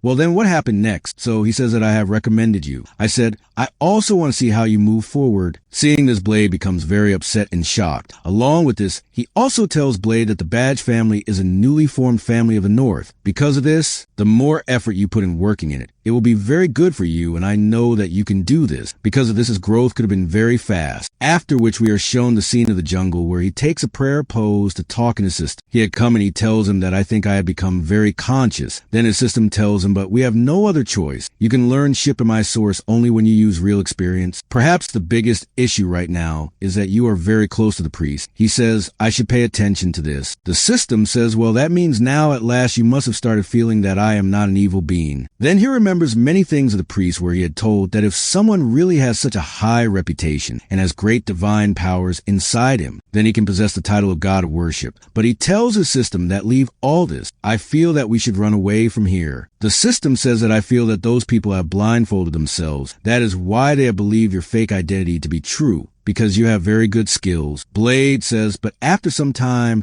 they will come to know about it, that I have killed a Marson who was running away after stealing something from here. After that, not only a case of fake identity will be filed against me, but also of murder. Hearing this, his system says that you are really a very evil man. Bed angrily tells him that you too were with me in this. The system also tells him that it will be really better for us that we should run away from here, because self-defense will be considered only when someone is witnessing this. Then he says that I think we should run away at night itself, and if Goat also runs away from here with us, then we can also use fake place later. System says that I think that because of this, we will face difficulty there. Blade was thinking about this, but then System tells him that someone is coming here. Blade is a little suspicious. Because of this, Blade swings his sword and gets ready to fight him, and this is Jigar. He was surprised to see him. Blade stands in front of him with his sword, and Jigar says in his mind that he has sensed my presence. This is much better than I thought. Jigar tells Blade that after hearing that the person just wants to meet you, he thinks that I should have run away from here instead of pretending. If I don't act properly here, then I will really get trapped here in a very bad way. So he tells him that this is a matter of great pride for me. Jigar asks him,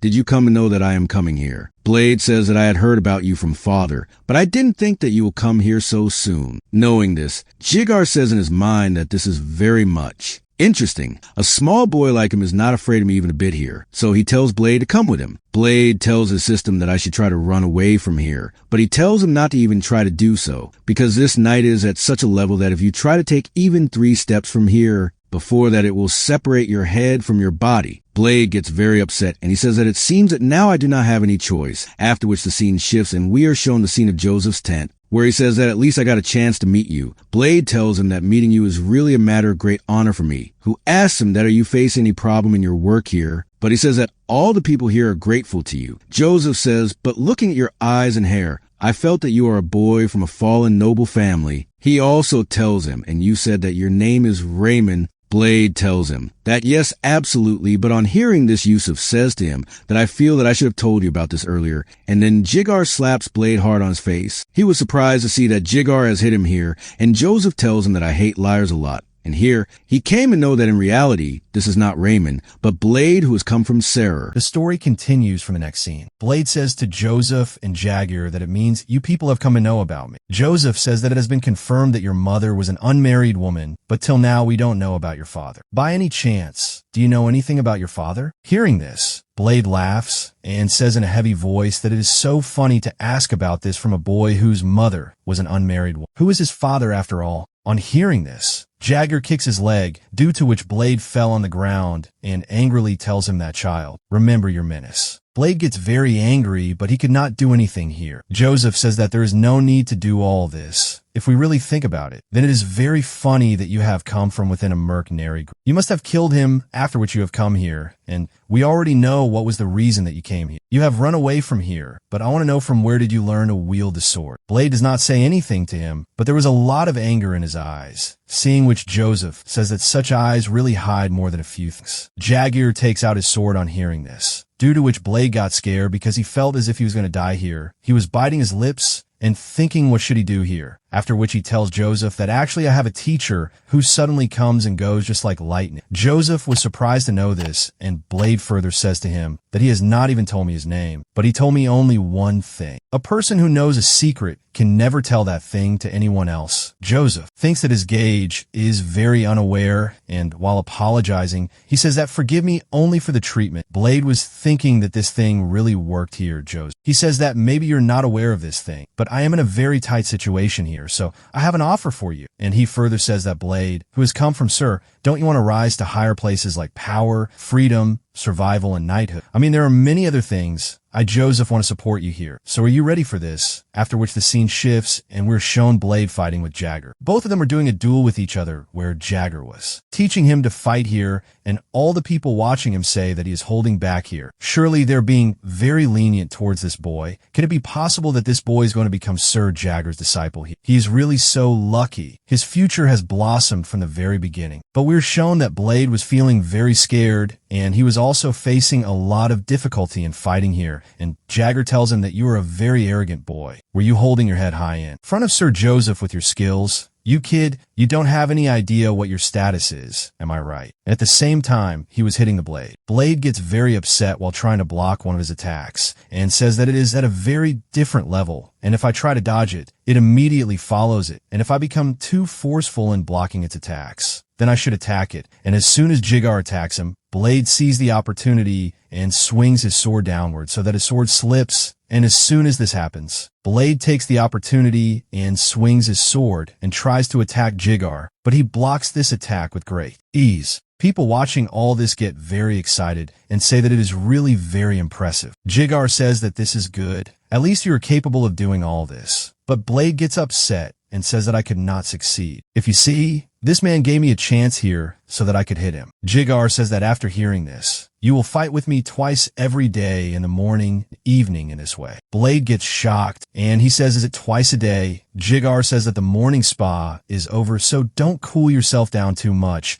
And saying this, he leaves from there. And seeing Jaguar leaving from their, Blade says in his mind that he is not at all committed to this thing. That's why he didn't give me any advice while leaving from here. But the system says that he is a very powerful cableman. If he wanted, he could have cut off all your hands and legs instantly. The number of hits you take, this is how you learn that how weak your blocking method is. Hearing this, Blade says to him that it doesn't matter at all that I look anywhere. No one is on my side. After which we were shown Joseph's tent, where Jaguar says to Joseph, did I understand that after all, what did you think after seeing him? You want to use him? He says that if the point he is at right now was noble, then it would have counted my eyes, could have gone to her. But as I thought my judgment was completely right. Jaguar says that the biggest issue is that she is very arrogant and she does not know her place at all. Joseph says that this should be expected a lot because she was brought up in the back alley. We can teach her everything, but we will have to do all this very slowly. And I feel that Kavita is a better person to do this. Jaguar says, but you can never trust someone who is not loyal to you. Joseph says that I also don't trust him when he bows his head after seeing. It would be better if we tell him how he is from inside, because when he saw me, I understood because his eyes were shining and saying that there is something here that I want to do, no matter what happens. Joseph says that I think it will be good for all of us to have a relationship where both parties are with each other because they both want something from each other. Isn't it very good? If Jigoro wants it, then it is okay, but he is not like a wolf at all. He is full of shit himself. He cannot be trusted, and he is also very cocky. Joseph says that you don't need to hurry too much. Use the time and slowly make a cage so big that even a sheep would feel that he is completely free, after which the scene shifts,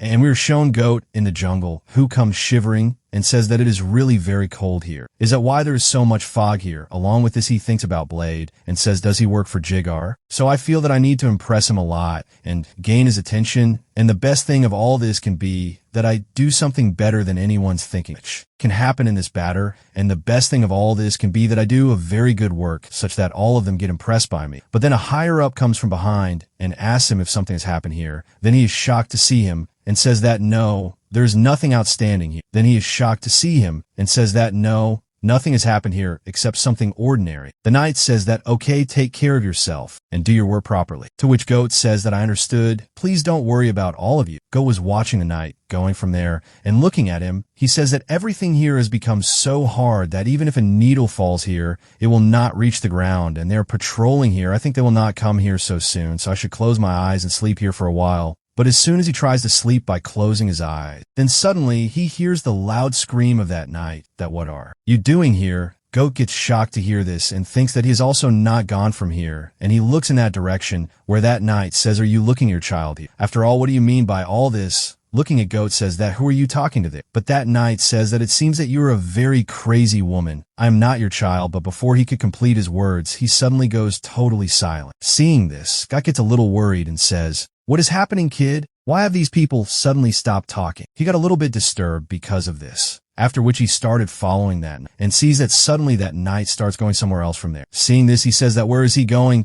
This is not the way from where one goes to the camp. But then he sees a strange kind of fog around that. Seeing which he gets surprised and says that what is this black thing? And then suddenly his eyes get wide open because he sees a strange kind of ghost around that knight.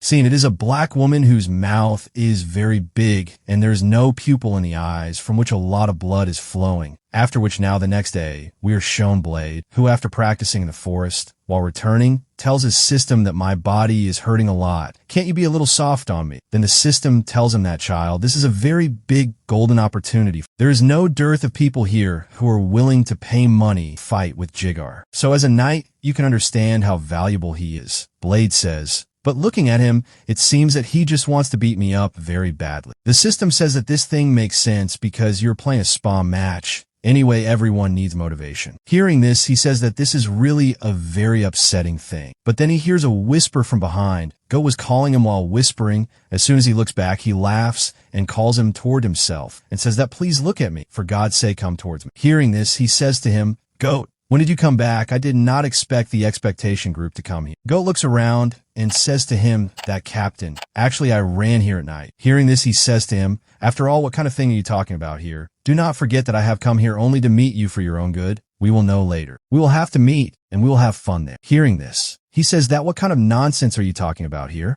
Goat says that it is not a joke. I saw it with my own 2 eyes. We will have to go to those jungles and explore that curse. But Goat gets upset and says that some time ago, people living in the desert came there to work who were getting a lot of money, and the working environment there was also very good. He says that yes, it is very good. But Goat further says that the jungle pulled all of them in. Actually, those people living in the desert did not run away from me. In fact, all of them had gone missing. Blade gets shocked to hear this, and Goat gets surprised and says that I saw him, that ghost who lives in the jungle, who took all of them with him to the jungle. But on hearing this, peace goes between them, after which Blade abuses him and also says that you should not joke with me in this way. He started beating him, but he tells him that I'm telling you the truth here, and he also says that last night a knight also went missing. Blade gets surprised to hear this, and Goat says that yes, I'm talking about that. And before coming here, I had figured out one more thing there. Actually, all of them had black hair, which has gone missing from here. Blade gets very surprised to know this. In the next scene, we see Goat, who was abusing him a lot in his mind, and also he starts crying. He says that to hell with goodwill. I feel that I should have only cared about myself, disappeared from here, and we're shown that he was made to stand ahead with Bala, And behind him, Jagger was chasing him with his army along with Blade, and they were watching whether he is telling the truth or not. Jagger, seeing Goat going ahead, asks Blade if we can trust him. Blade says no, but still he is not mad. Hearing this, Jigar thinks in his mind that Joseph is looking at this as a very good opportunity, because instead of this being a completely useless expectation, we could discover a car-specific trend here, which will be very beneficial. And the biggest thing that is bothering me a lot here is that all the people who have gone missing here used to have black hair. Blade asks him that 3 knights were standing there taking position on that post. Jagger tells him that this is the reason because those people Poot is such a useless person, but at the same time he thinks that after seeing all this, I cannot stay behind because after Rod Rich's disappearance here, there could be a more skilled person than him who will come forward here. Then after going ahead, Goat tells Jahangir that the expectation force is standing there, and we show all the people there. They're the leader of those people, Aaron, who is Rod Rich's subordinate, greets Jagger and tells him everything. Jagger tells him that means you have searched the whole forest, but you did not find any trace of him. Aaron tells him that yes, you are absolutely right. We even sent ex-Hunter Masri there, but even there we did not find even a single footprint of him. Hearing this, Jagger says in a tone that it means I will have to go inside and check, and he tells all his companions to sit in 3 groups in the surrounding area and start searching. Spread your eyes as much as you can and look around. They say that it is okay, and they spread all over the place, after which they show us the scene of Sham while searching. Goat gets upset and says that this is not right at all. How can you do this to me? You are a fraud who takes advantage of people's good intentions. Blade tells him to stop talking nonsense and focus on searching. I will definitely give you something in return later. Jagger asks them if they found anything, but Blade says no. Hearing this, he says that you are useless. Then he says that we are very far from the city. Jagger says that how did you find people when they got lost in the back alley? Blade says that this is very simple. Find a person whom you can use as a bait, and you will find him. Hearing this, Goat feels very bad because it seems as if he's going to get stuck here, but Jagger tells him that you're a really useless son, and he also says that the sun is setting slowly, and it will soon become night here. So should I go back from here? But then his attention goes to the frozen lake there, seeing which he asks those people, did those people also see the other side of this river? Goat tells that as far as I remember, those people did not cross this river. All this is because all that is not a part of the expectation. Jagger says that we have searched in the forest, but there is no trace of him. There is no question of this thing that in this way we can ever find roads or that unknown woman. So Jagger tells them to gather all the machinery here because now we have to go to the forest. Hearing that they're going to that side of the river, Goat gets shocked and says that it is okay, and he signals and calls all the Marsons who are there. Jagger checks the river and says that it is not frozen at all. Blade tells him that because now the winters are about to end, but still its condition is such that we can go to that side of the river. Jagger says that our splitting and going to that side of the river will definitely work, and then all the Marsons who are there come and ask Goat that what happened. Did you find it? Goat says that this is why I did not call you here, and he tells them that we're going to cross the river by expanding our search area, but it is not frozen at all, due to which we will split into 3 parts and cross it one by one. But Goat was scared to cross the river. Blade asks him what happened. Then he says nervously that I'm feeling very bad here, that something's going to go wrong here. But this Sunak Blade tells him that this is nonsense. Actually, you're just too scared here. Then he says that yes, I'm very scared here. I am not one of the very powerful people here like you people, and people like me have a very good sixth sense which is very useful in handling things. Do you know? And at this time I'm feeling exactly like that, as if something is really going to happen. So I tell you this clearly that I am not going to cross this river and go to that side. Blade says that I do not have the slightest idea about your sixth sense. But there's one thing about which I am completely sure. He was a little confused after hearing this, and Blade angrily tells him that if you do not run away from here right now, then your death will really be very bad. There will be only one witness who will see you running. It is also possible that I myself catch you and go and kill you. So now such useless things are not being told. Stop doing this and follow me. Crossing this river here is your only way to survive. But Goat, getting very worried, says that you may say anything to me here, but this does not seem right to me at all. But as soon as he puts his foot on the ice, he, getting very worried again, says that, Captain, it is possible that it breaks here. He says that yes, this ice can break here, and in this way, if you do not stop bragging, then I will break the ice myself and put you inside it. Hearing this, he gets very scared and sits there and says that I cannot move forward. Hearing this, Blade tells him that now stop pretending and get up quickly. We're the only ones who are left behind. Goat looks downwards, tears come in his eyes. His mouth remains open, and he gets very scared. He starts screaming again and again because he was very scared here. Blade gets shocked seeing this and says that, "You bastard, are you really doing this way?" But as soon as Blade's attention goes towards this thing, he also gets a cower surprise, and Goat was screaming and saying that there are dead bodies below, and shows us under that snow that there were dead bodies of many people lying. Hearing this, Jahangir and all the people who were there stop right there and start looking at him, and he screams and says that there's a pile of dead bodies under the snow,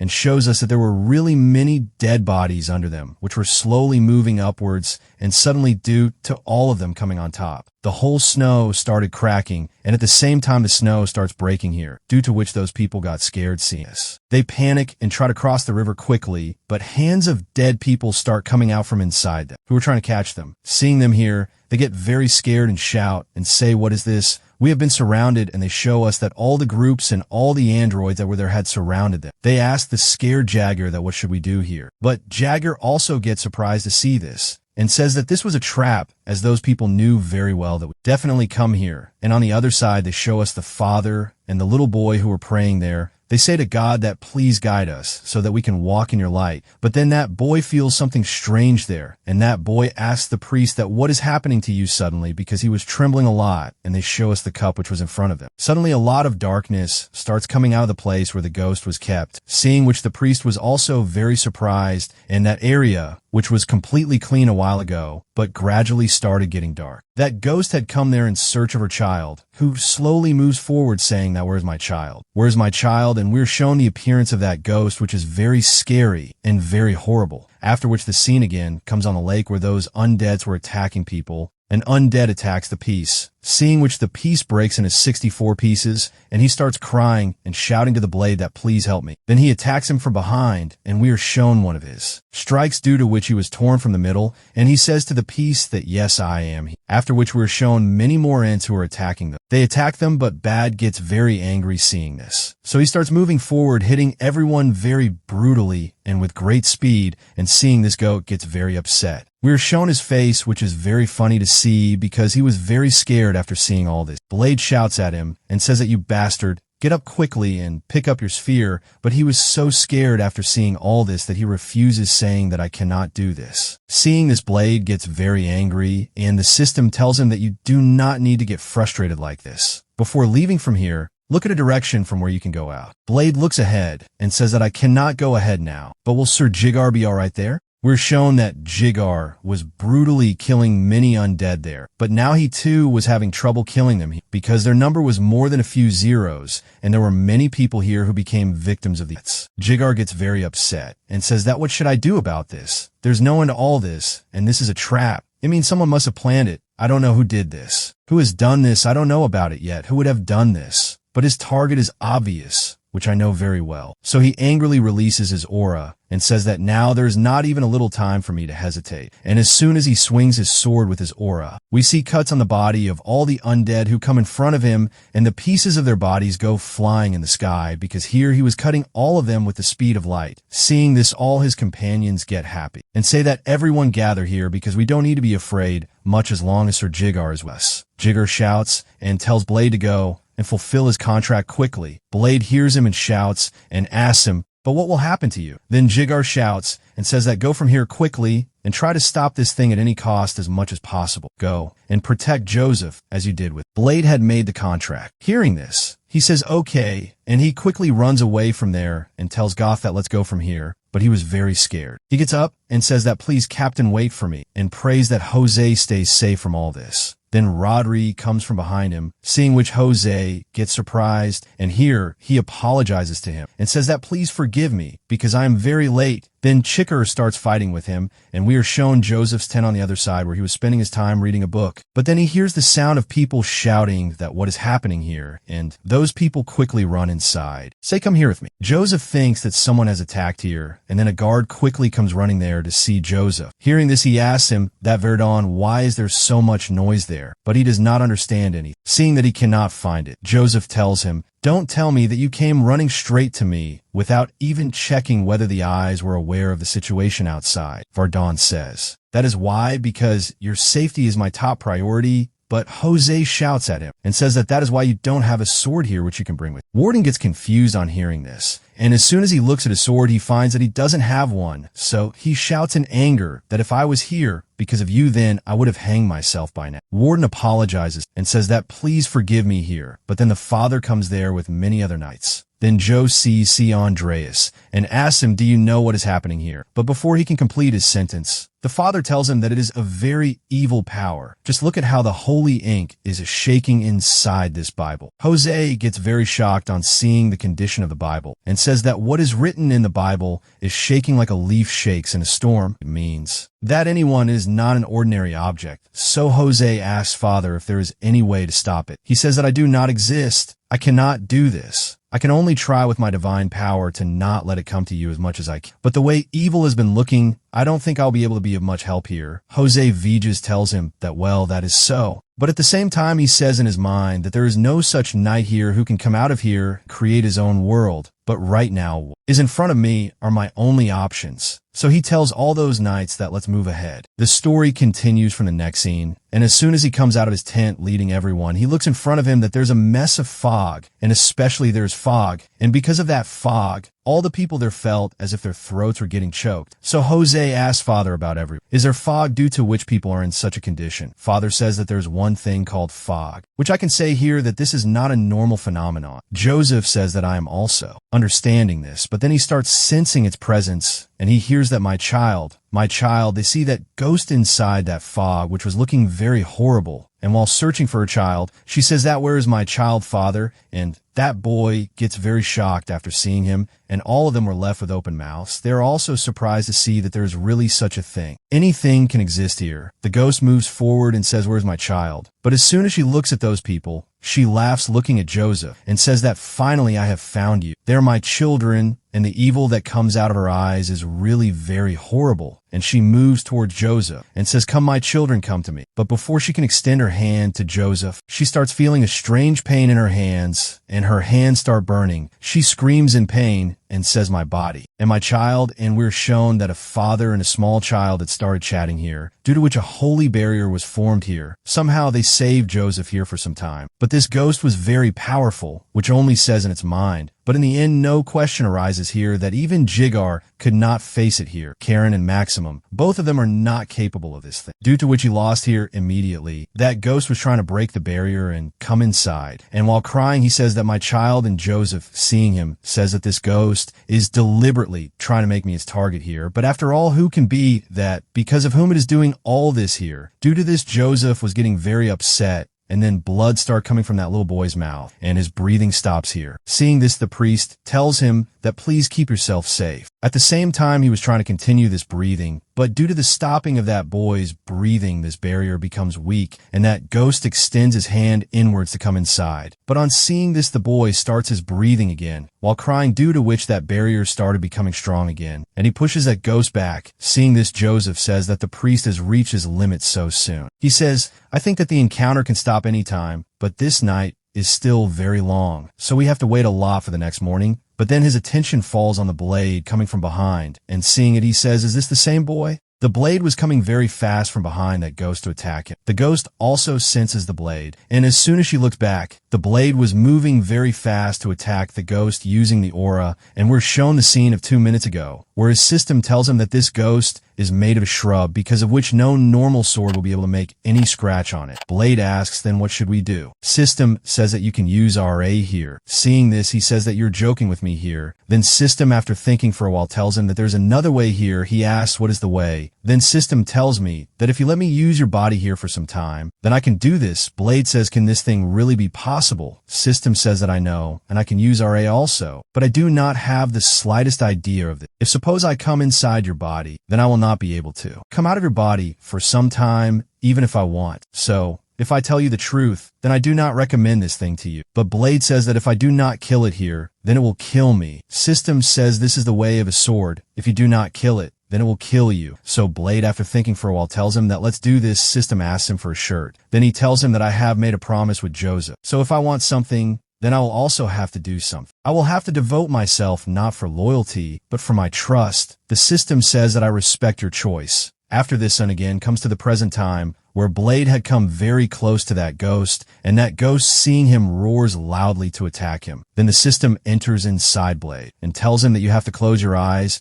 and as soon as Blade closes his eyes, a very big lightning falls on him, and here he was now able to use RA. As soon as he opened his eyes, RA started manifesting on his sword, whose pressure was enough to scare that ghost a lot. So Blade, without taking any delay, uses aura and makes a very powerful strike on that ghost, which is very impressive to see, and he cuts him in 2 parts. That ghost was cut here. That's why he was roaring due to pain. Priest, all the people are very shocked to see that Blade has done this here. He has just used RA, but immediately after this, he falls on his knees, and electricity started coming out of his body. He was feeling a lot of pain here. It seemed to him as if every bone of his body was being shattered. Seeing this, he calls Blade, and seeing his condition, he sees that he was not able to get up from here. Seeing this, Joseph says in his mind that just now Blade had definitely used RA here, and I don't know how he did it, but it is clear that because of this he has to pay a very heavy price. The ghost was cut and fell down, but he was still not ready to give up here. He goes ahead and says, "My child," and he slowly comes very close to Blade,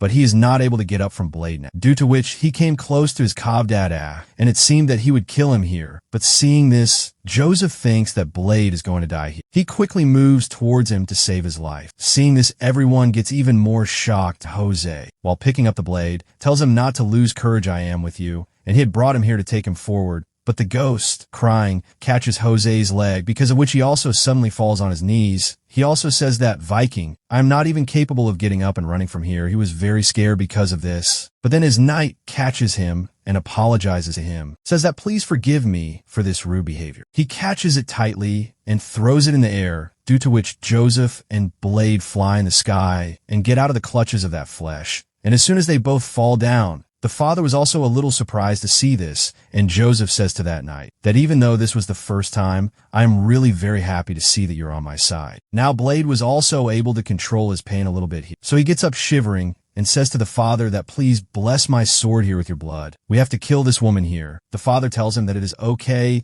and cuts his hand with the sword, due to which her blood came on the sword. And after chanting, he gives the sword to Blade and says that now this sword has been completely blessed. Now Blade slowly moves forward and comes and stands in front of that ghost. The ghost tells him while crying that, "Please return my boy to me. I am searching for him," and Blade says while looking at him that even though it was for a second, I saw all that. As soon as that ghost came very close to him, Blade felt a sensation and he saw a vision. He says that a woman is hiding behind this dark person. We are shown that the condition of that woman was very bad, and she was locked inside the jail, and her little child was lying on the cold ground like this. She tells the guard while crying that, "Please return my child to me. Please give me my child." Seeing this, Blade says that this is really the most horrible memory of this woman. She kept screaming that, "Return my child to me." But due to the cold, her child died in front of her eyes, and even that servant could not do anything. Remembering all this, Blade, a little sad, tells her that because of everyone you will get relief, and he lifts his sword and thrusts it inside the body of that ghost. The ghost was looking very bad at first, but as this sword goes inside her body, she started getting released from this traction, due to which she again started getting. Then she turns into her old self, and while crying she says, "Where's my child?" She dies here, and after this she dies here. And on the other side we're shown the black-purple RA, and a man wearing a hood was using that RA like a shadow. That black aura belonged to that ghost. That means he had given him that loan. He was killing everyone here by using it. He was very happy thinking this, but then suddenly that black RA slowly disappears from there and says, "How can this happen? It seems that someone stopped that ghost here, but can anyone really beat him? After all, who could be like this?" I felt that those people said that there's only Light who knows how to use others, but then Jigar's voice comes that, "As I thought you would be here. You're the same rat who was using those puppets here." He was standing on top of that cliff using aura, under which that man was using dark magic. While doing this, he was using everyone. As soon as he hears Jigar's voice, he gets very scared. The story continues with the next scene. Jose asks him if this is the same person who is controlling the Door of Darkness. Jigar tells him that this is what it seems, and he further says that here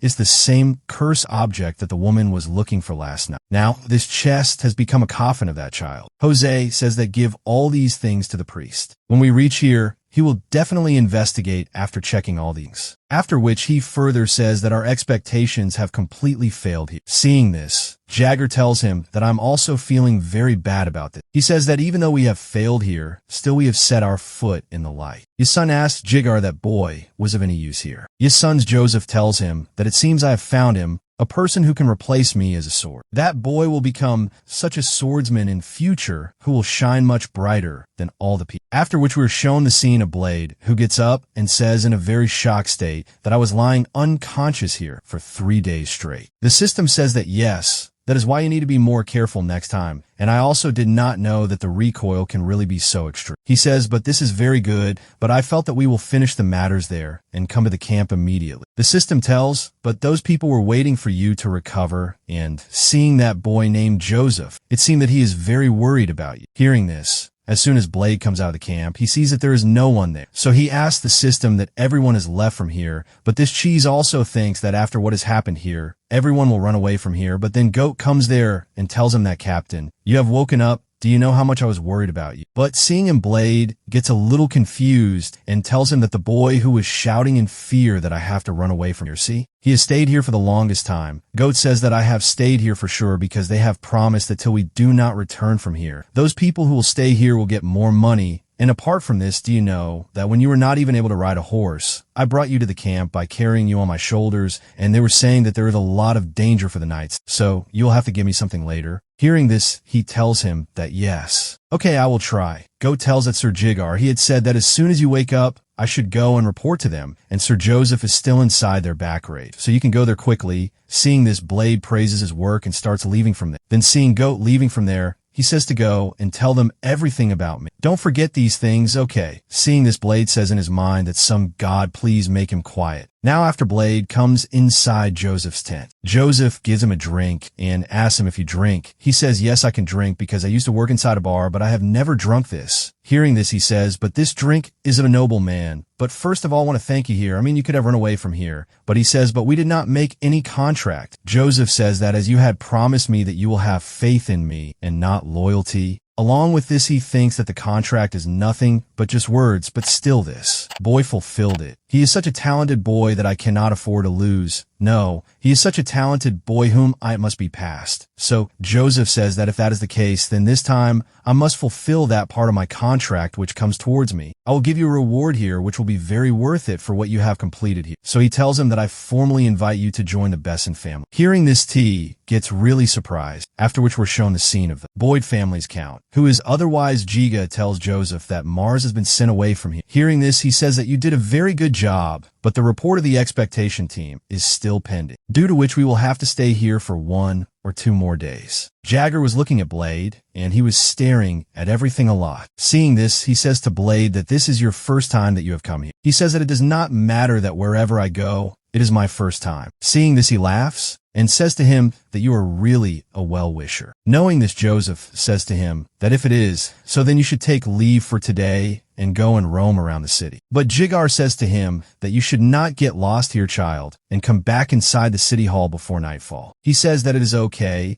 but at the same time, he says about himself that I do not know how much I hate you. System says that it seems that Jigar also likes you as much as Joseph. Blade of Jason says that if he liked me more than this, then he would have definitely come there to save my life. But leave me here because of expectations. But really, we have got a lot of money. So let's go and eat some good food and see what good food is available inside the city. But there that boy pulls Blade from behind. Then he says that you are a father. That little boy says to Blade, if you do not have any specific plan today, then the priest wants to call you here with him. Hearing this, Blade says, has the priest called me? After which those people come and stand in front of the church, that this church is really very big. Blade gets very surprised after seeing this and says that it is really very huge. In Sora, even churches are not so big. That boy says that all this is because Brothers Family's count is capital state, and otherwise it is its religious center, after which he asks Blade to wait inside till he brings the priest here. As Blade comes inside, he gets very surprised to see the brightness there, because the church was very beautiful and very huge to look at from inside. It is really very beautiful to look at, Blade tells him. While watching, he says in his mind that ever since I have named myself Praying Ramon, it has never happened that I have done any proper prayer, due to which I have started feeling as if I have committed a sin. As soon as Priest Andres reaches there, he calls Blade and apologizes to him that forgive me for being late, but Blade tells him that there is no problem in it. Thank you for calling me here. But Andres tells him that you do not have to mention it, after which he cuts it. Blade asks him what is this. Then the priest tells him that this is your ID token. Yusef had said that everything is fine as it is, but the token of the church is really very effective, and apart from this, all the favorites of the Lord are spread all over the continent. Blade is surprised to see that the name of the guarantor is written inside it. He is Priest Andres, and Andres tells him that whenever you need me, you can come and meet me, because today, in this day, I have to go to meet you. I have become your guarantor since time immemorial. Seeing this, Blade was really very happy. So he kneels in front of the priest and says in his mind that the boy who came from Baikali was not even capable of getting his birth registration. But today, because of his guarantor standing in front of him, now he can tell in this world what his name is. From now on, he has become the Blade of Ser. Now, those people had left from there who only tell Blade that there are 12 villages and 3 cities within the Bayad County, the distribution hub Ser, the religion center, otherwise, and as you can see in front of you, the capital city, Sweetma. Now those people are going to stay here inside Satma City, where Jagger tells Blade and Goat that now you people are the guests of Mr. Joseph. So keep this thing in your mind that do not do any stupid act here which can harm the reputation of Joseph, even a little. Do not go out from here and roam around like mad people. Stay here quietly, but stay seated. He further says that after a while the maids will bring refreshments for you here, but he gets quiet before completing his words, due to which both of them get a little confused, after which Jigar further says that leave all this and don't eat anything from inside. Just wait, if you eat here like a wild animal, then in the end you will only fuel the bed rumors, nothing else. Sunak Blade tells him that even after all this we can eat a little bit, but he tells him to stop his nonsense and don't eat anything, after which he leaves from there. And as soon as they both open their gate, Goat is very surprised to see this in front of him and says that really this is a very luxurious room. He goes ahead and says that really the Bear Dad family is very amazing. Blade says that yes, I know about it, but then both of them hear a voice that I have never seen you people hear before. On hearing this, both of them see a boy standing behind the curtains who tells them that I was trying to hide here, but you people saw me here, after which he comes forward and stand in front of them. Then Blade senses his way and says that this person is very powerful, and he asks them that who are you both. Blade looks at him and further says that his looks are very similar, but he is on a different level, as if he is a person who can cut any person into 2 parts just by looking. Goat also greets Kajar with fear and tells about himself that we have come here from Joseph's expectations. Knowing this, he says that good means your name is Goat, after which he asks Blade about him. Blade tells him that I have come from Serer, and my name is Blade. Hearing this, he tells them that I have heard these names for the first time, but at the same time he says in his mind that just look at him, such a dangerous force is visible in his eyes. He is not scared at all standing here in front of me. The confidence in his eyes is clearly visible in front of me. It seems that Joseph has such a boy in his hands who is really going to be very useful to him. I like this boy a lot. After which he extends his hands and asks both of them that you both would like to eat some peanuts. Blade was looking at those peanuts, after which he refuses them and says that we have been forbidden to eat. Seeing this, he says what? So Blade tells him that we have been forbidden, that if we find anything here, we should not eat anything. Seeing this, Gotek gets even more shocked and says in surprise that he has gone completely mad. After all, he is eating a high-ranking person. How can he refuse in this way? Which is just showing his goodwill. Because of this, the boy is said to be very embarrassing, that this was the first mistake of Blade which he did after coming inside the bird family, that he refused to give peanuts to Ruthie, who is the first elder son of the count. Ruthie says to him while eating peanuts, but this is really very tasty, after which the scene shifts and we're shown the father of those people who was talking to Joseph about Blade. Then he tells him that yes, no one else has checked him here. Actually, Jigar has done it. Whom your mother had brought here? Joseph tells him that yes. Then his father says further that you want to raise that boy exactly like a knight, as other knights are raised in your family. If you do this, then I will definitely give you a very good reward for this. Joseph thanks him for this, but his father angrily tells him that I understand that even though your strength is not a sword, but never forget that you are a badged one. Joseph says, sounding a little upset. That's okay, after which his father asks him to leave from here. And seeing Joseph leaving from there, he tells his man, whose name is Rangmoose, that it seems like we have to bring some medicines for this. Rangmoose says that I am completely sure, because of this Miss and Sanaa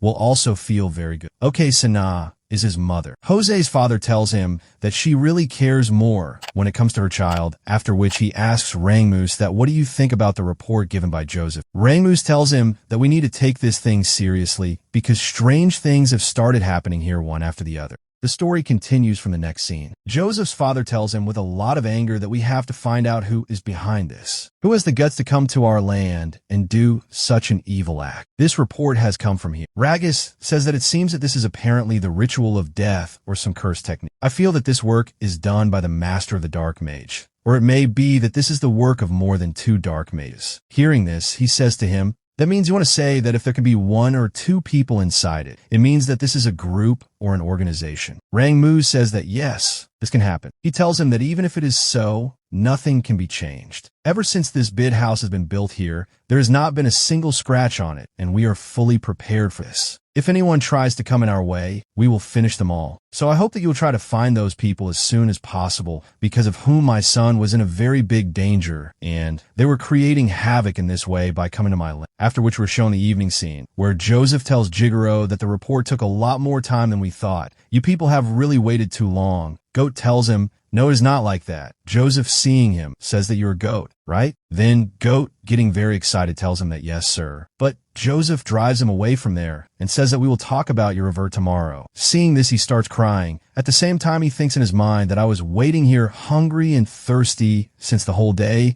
and Joseph further says that the maid will take you to your room. So you go and rest in your room. Goat says, well, if that is the case, then I should go from here. After which he leaves those days there and leaves from there, after which Jose, sitting there, says to Blade, why no? We should start our talks, after which he further says that you have saved my life. Apart from this, you also have to decide that you will have to dedicate your sword to me in the future. Are you ready for all this? He says yes. After which Jose further says that you said that there is a mission that you have to complete, and I understand that you want to be free from. Blade tells him that yes, this is completely correct, but Joseph further says to him that you said that you want to dedicate your sword to me, and you also want that you should be completely free. So I feel that we should clear all these things first. So he further says to Blade, can you tell me clearly what you want to do with freedom? If you tell me, then I will understand what you want to do. Then I can give it to you. Blade tells him that I want that note which causes blue lightning. The Garden of the Garden. Do you know him? But after knowing this, Steven says in his mind that I thought that this was only a fairly. He is a very useful boy, but who would have thought that his background could be so extraordinary? That's why he tells Blade. So do you mean to say that the one who destroyed the smiles of roses is Gordon, who is from a garden? Blade says to him that I can never forget him, not even for a second. He is the person who killed my savior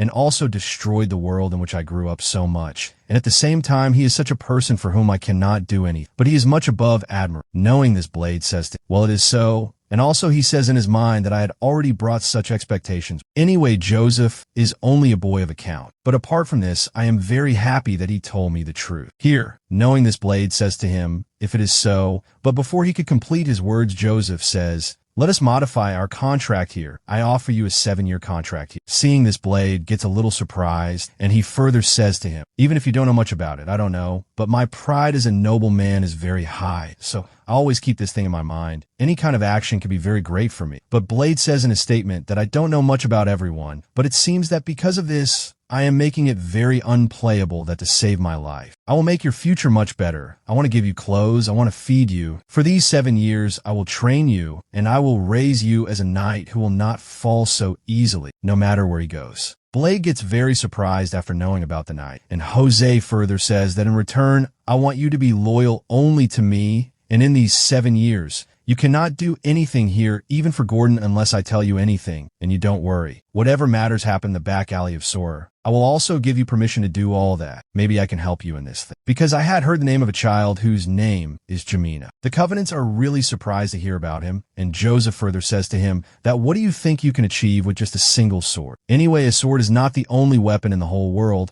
I also have many of my own weapons. So tell me, what have you thought of Blade? After which we're shown the scene after some time, where Joseph says to Jigar that really that child's goals are very big. Jigar says, but there's a reason here due to which you're trying to handle him more than necessary. I mean that you will find many more children who will be much more useful than this. He says that, yes, I believe that you are right, son. There can be many such small children who can have more potential inside them. But it may or may not be as you're thinking, but the story of its blossoming will be different, son. Jigar says, do you really think that as you're thinking that he will do that? Joseph, looking ahead, says that absolutely, because I have seen this thing with my own 2 eyes. Jagger says that it is not only difficult to understand this, besides this, it will be very easy to handle Rebel. Joseph says, but I have you, why not? No, Jigar. Even though this is not a small time, but it is such a long time that you can tie a leash around his neck and make him understand what his status is. Jigar, getting a little upset, says that I will try my best. Joseph says that please do this. The more difficult it will be to handle it, the more it will shine with the light in the end. After which Joseph says to himself that I thought that you are just a simple wolf who follows the moon like a sheep when it shines. Now the next day morning inside the mansion, Jigar takes Blade with him to show him his room, where he tells him that this is the only room that you're going to use. It will be enough for you. Seeing this, Brad says it looks very nice. Its floor is not dirty at all. And there's a bed here as well. It looks like this as if it is like a Melly palace. Jiga gets a little surprised to hear this. After which he says that yes, I forgot for a while that you have come from the back alley. The people who come to serve the Lord come from a very big family, due to which they are not able to adjust here properly. But it seems that you will not have any problem here, and I will not let you face any problem till you do not make any mistake. Seeing this, Blade gets shocked. After which he tells him that Jigar, my faithful knight, this is Oksana, the queen of the Bedset family. Jigar, seeing her, is happy and tells Blade about it, that this is Lady Oksana, the mother of Mr. Joseph, so you should greet her with respect as you do to your leader. Both of them bow down and greet Oksana. Oksana tells him that good morning, and is this the same boy? Jigar tells her that yes, this is the samest. Joseph has personally brought him here with him. Oksana, hearing this, says good, and that she starts looking at Blade, and Oksana looks at her in such a way that Blade looks at her, and he gets very shy and again lowers his gaze. Oksana thanks Blade and says that you saved my child's life from danger, but Blade blushes and says that I have just fulfilled my duty. Then she says that I will definitely give you a report, because you do not know that you have done a great job here, about which even we do not have any idea. Blade thanks her, but then she puts her hand on his head and praises his hair and says that it is really a very beautiful color and it matches very well with your blue eyes. You're very skinny right now, but you have these broad shoulders. You will look very good if you gain a little muscles, and she was touching Blade here, due to which he was really blushing a lot. After which she further says that I will soon get an outfit made, while kissing him again. He thanks her, after which she tells Jigar to continue the work he was doing. Both of them greet Oksana, while leaving, after which Blade relaxes a bit. Jigar says that I did not know that you have such a side. You really get very shy. Then he says that yes, I know, because this is also a big thing for me. I've never been around ladies much. Seeing this, Blade says, but for your first time it was not that bad. Along with that, he thinks that it is very difficult for me to deal with Lady Oksana. After which he tells Blade, while leaving, that let's eat now. Blade was sitting comfortably where all the knights eat, but many people surround him. But a boy named Sovanine spits in Blade's food, due to which Blade gets very angry. But Sovanine apologizes to him and says that what will you do? I felt as if I've seen garbage filth, due to which I mistakenly thought you to be a trash can. So tell me, what will you do here? Hearing this, all his friends start laughing at Blade, but Blade was very angry seeing this. But still he picks up the part which he had spat there and throws it back and calms down. At the same time, he says in his mind that they have come much earlier than I expected, and he started drinking that soup quietly. Seeing this, Sona, Nan gets very confused, but making a little bad noise, thinks that what is the problem with this? After all, how can this be so much work? But Blade remembers Jigar's words when he said that from today and right now, make this thing your mind that every small action of yours is related to Sir Joseph's reputation, because of which whatever you have to do it after thinking carefully. So Blade says in his mind that after all, how can I beat these people here while saving Sir Joseph's reputation? Sobane takes his friends from there and tells him that the bastards have been there for a long time. After some time, we got the chance here, so that we could have had some fun, but you have completely ruined everything. Blade asks him, what is your name? Hearing this, Sovon says what? Blade shows him in anger and says that I have asked you what is your name. Seeing his sentence guess, he gets very nervous and says in his mind that what is this? After all, this is over. Velmal tells him that Sovanine, I will always remember this, and saying this, he also leaves from there. Then after a few days, we are shown the family head who had gone on such a tour with Rang Moose and some of his companions. They were going down looking at the training ground. Seeing them, he says that it seems that they're still training, so he stands there and thinks about watching them for some time. Rang Moose says that it is okay, and at the same time, the family head, looking at Blade, asks him if this is the same boy. He says that I had heard that he is a bloody. Seeing him, the family head says that he is very good looking. Rang moos, seeing him, says that he is very good looking. He says that the family head should look there, and he also gets a little surprised to see that someone was secretly watching all this. And he comes to know that this is Jigar who had come here secretly to see Blade's training. Seeing this, he says to him, let's stand here and see for a while how skilled he is. Blade is in a duel fight here where he was fighting with a boy. He attacks that boy by swinging his sword very fast, but he blocks it. Blade was attacking him with a lot of anger, due to which he keeps sliding backwards. At the same time, he gets a little worried and says in his mind that after all, he is attacking me with so much force here. He was facing a lot of trouble because of this. Blade was attacking him with a lot of anger, due to which his opponent, Kaz, was scared, and while talking they say that his enemy here is much taller than him. Then the family head says to him that it is really very spooky, but it seems that something is shining inside it, after which he further says that no matter how bad it is still trying to show here that how much it has learned here, and he was remembering Jaeger's words when he had said that always keep this thing in your mind. Every swordsman starts from your foot. Its location is exactly like your foot, and if you use the location of your foot and deceive your opponent by showing your shoulder to him, then you can also control the movements of your opponent, your enemy, and using all this. The blade first goes to the left, but as soon as he attacks, he goes to the right and comes directly in front of him. Seeing this, that boy was also very shocked, after which the blade strikes a very powerful strike on him, due to which he gets very injured and falls on. He was in a lot of pain, and he thinks in surprise that, but I saw that he was definitely on my left. He is about to attack me from the side, but Blade catches his hair and angrily says to him, so you're a hunchman of Seven, so I was really enjoying laughing at me in the cafeteria. Why? I said it right, so come on, try to pull out your teeth a little more again. And saying this, he shows his deadly guess, after which he starts to spoil the face of that boy using his fists. His nose started bleeding, and everyone gets very scared seeing this. All of them started sweating. Rangam says, seeing this, that these people are training here, but will he be completely fine here in this way? But the family head does not pay much attention to it and tells him to let him be as he is. Anyway, a little bit of speed is necessary to become a knight. Apart from this, seeing him, it seems that he is also liking this thing a lot. Seeing this, Rangam says that yes, this is absolutely true. The referee who is judging everyone here stops Blade. He says that please stop. Stop here quickly. I told you to stop here. Do you think that I'm joking with you here? But Blade starts looking at him with his very angry eyes. Blade's hand were covered in blood due to punching him, and he lets go of him from his hand, because of which he fell down unconscious. After which Blade says to him that I'm sorry. I got too excited, and Blade's fierce gaze here was enough to scare that man. He says that after all, what is the point of looking at him this manner? He gets nervous and says that why am I scared because of him looking like this? Blade goes ahead from there, and while going from Sovan inside, he tells him to apologize on my behalf, as you have seen that I am not in my senses if I get too excited. Seeing this, Sovan gets very angry, but Blade tells him that I apologize to you in advance because this thing is not going to end so soon, and like this. Hearing this, Sovan gets very nervous, and while leaving from there, Blade tells him that if the substance becomes too thin, then I will call you so that you spit inside it for me. Sovan gets surprised and says that what is the problem of this bastard? This son is really so mad. It seems that Mr. Joseph has really brought a mad dog from an alley, after which we are shown the scene of Goat, who tells Blade that I have heard that you have beaten other vessels here very badly, everyone among the servants. Blade asks him, so what happened? Is your stable work going well? He laughs and says that if I talk about myself, then I am an average stable hand.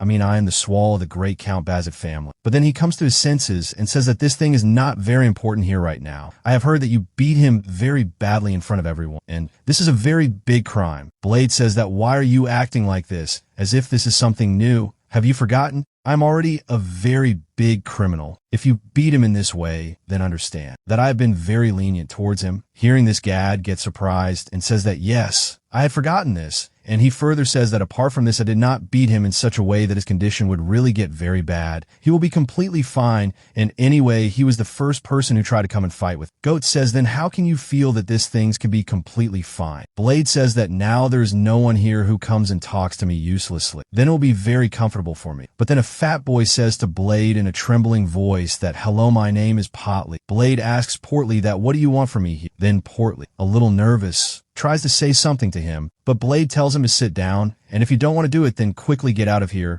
Don't stand on my head like this. But on hearing him sit, Portly becomes happy and comes and sits there, and he says that really thank you very much for making me sit here. But Blade says in his mind that I'd also told you about leaving from here. Didn't you listen to that? Portly tells that I always used to sit alone and eat, as it seemed that there was a bathroom at that place, but Blade hits him and says that right now I am eating here my meat sausage, so don't talk like this. Duportail tells him that this is very tasty. Am I right? Actually, my father is a supplier. Actually, my Kagler family is the supplier here. The meat here also comes from my family, and our family has been doing this kind of work for centuries, and when I saw you, I felt that maybe you need more sausages. So, do you want my sausages too? And Blade says yes to him. What are you trying to do here? Do you really think that you can befriend me by saying this? But as soon as they go inside Portly's room, they get very surprised to see the meaty meat there, that actually my dad has sent all this meat here for me alone to eat. But as you can see that there is so much that I cannot eat all this alone. Seeing this, Blade thinks that all the young masters who have come here are all the vessels of the great family. I had completely forgotten this thing. I could never talk to these people when I was ever in the back alley. So it will be very good for me if I make a good connection here. So that's why he gets happy with the bundle and says that if you want, you can sit and eat with us from now onwards. And he also shows this goat who drools after seeing so much meat and says that this is really heaven. But on hearing about Pat, he gets very happy and says that really, you don't have any problem with all this. He says happily that of course our vessels will be with us. And what else?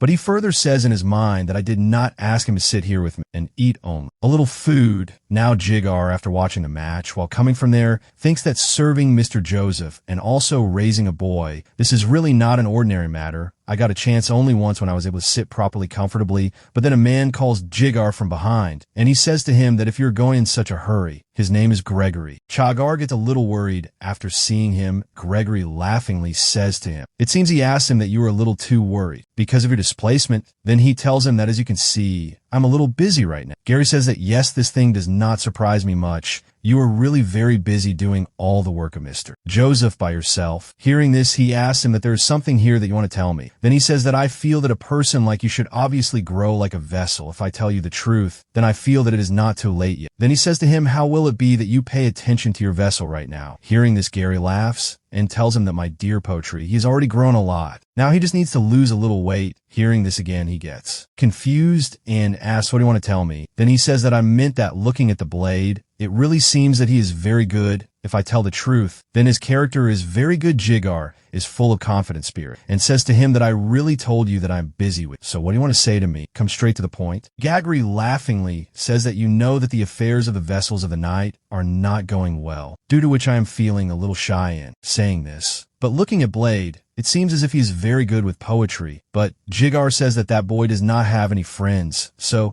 does he think that he can be better than anyone? Then Gagri says, please tell Blade to spend some time with poetry. I mean, he's my cousin's nephew, so I do not want anyone to keep beating him like this, and it will be completely points if I tell this to someone else. Then Jigar asks him, so do you want this thing for free? Gagri laughingly says that if everything goes well, then you can ask me for help later. But Jigar refuses him and says that that boy, he doesn't listen to me at all. Hearing this, he says, just try telling him. Jigar says to him, I told you that he really doesn't listen to me at all. Jagri laughingly says that really that boy is more than a few tricks. After this, we are shown Goat with a blade. They were sitting in the stable. Goat says to him, look, Captain, it doesn't seem that this is your problem, but till now you have not been able to approach any horse. All the horses here are properly trained and they're not scared of humans at all. But whenever you try to approach them, they get very scared and quickly run away from them. This is only a matter of skills and nothing else. And apart from this, there are all the Ishwal. All of them have also said that this is really very strange. Blade gets a little worried and thinks that it has always been like this. Dogs, cats, and all kinds of animals hate me. Whenever I try to go near them, they used to run away from me in fear, and it seems that the same is happening with horses too. He was very worried because of this, but then he remembers that that day he had come here after riding on Sir Jigar's horse. I mean, the night we fought with those adnets. You had told me that you had brought me. Goat says, what's Sir Jigar's horse, but it is really very expensive. Now, after hearing this, he gets worried again and thinks that it seems that I can only ride expensive horses. But I'm not the kind of person who can go and say straight away that I want that horse. But to learn by staying here, I will have to learn to ride a horse some. But then a maid comes there who says to Blade, Mississippi. Knowing that Oksana is calling you, Blade gets a little confused and asks why she's calling me. After which we're shown a scene of Oksana who says to Blade that who would have thought that you grew up in a back alley. And she had given Joseph's clothes to Blade here, which are fitting him very well.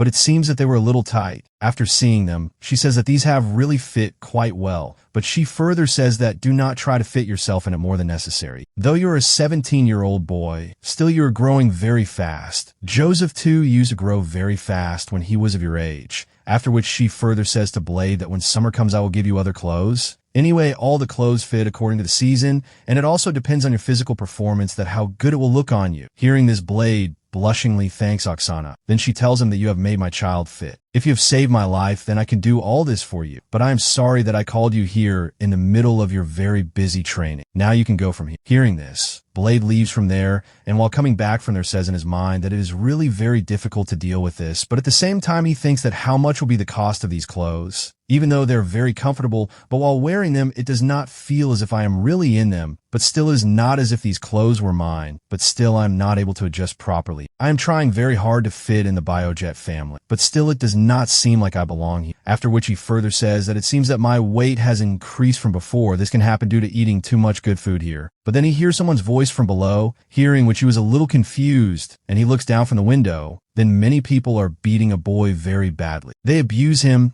and call him a pig, and say that you had forgotten this feeling for your son. They were beating Potley here. They abuse him and further say that just because we people let you live here, it does not mean that you can have fun. It seems that you like the new friend you have found very much, isn't it? I am right, and they had spoiled Potley's condition very badly here, and they also abuse her a lot here. Blade says in his mind, after seeing him, that wherever you go, all the people are exactly the same. There are people who spend their time only in living, and there are some people who do not want to live at all. But in the end, such bastards are found everywhere who attack the weak only to show themselves strong. After which, while leaving from there, he further says that it seems that I will have to wear these old clothes one more time today. After which we are shown the night scene.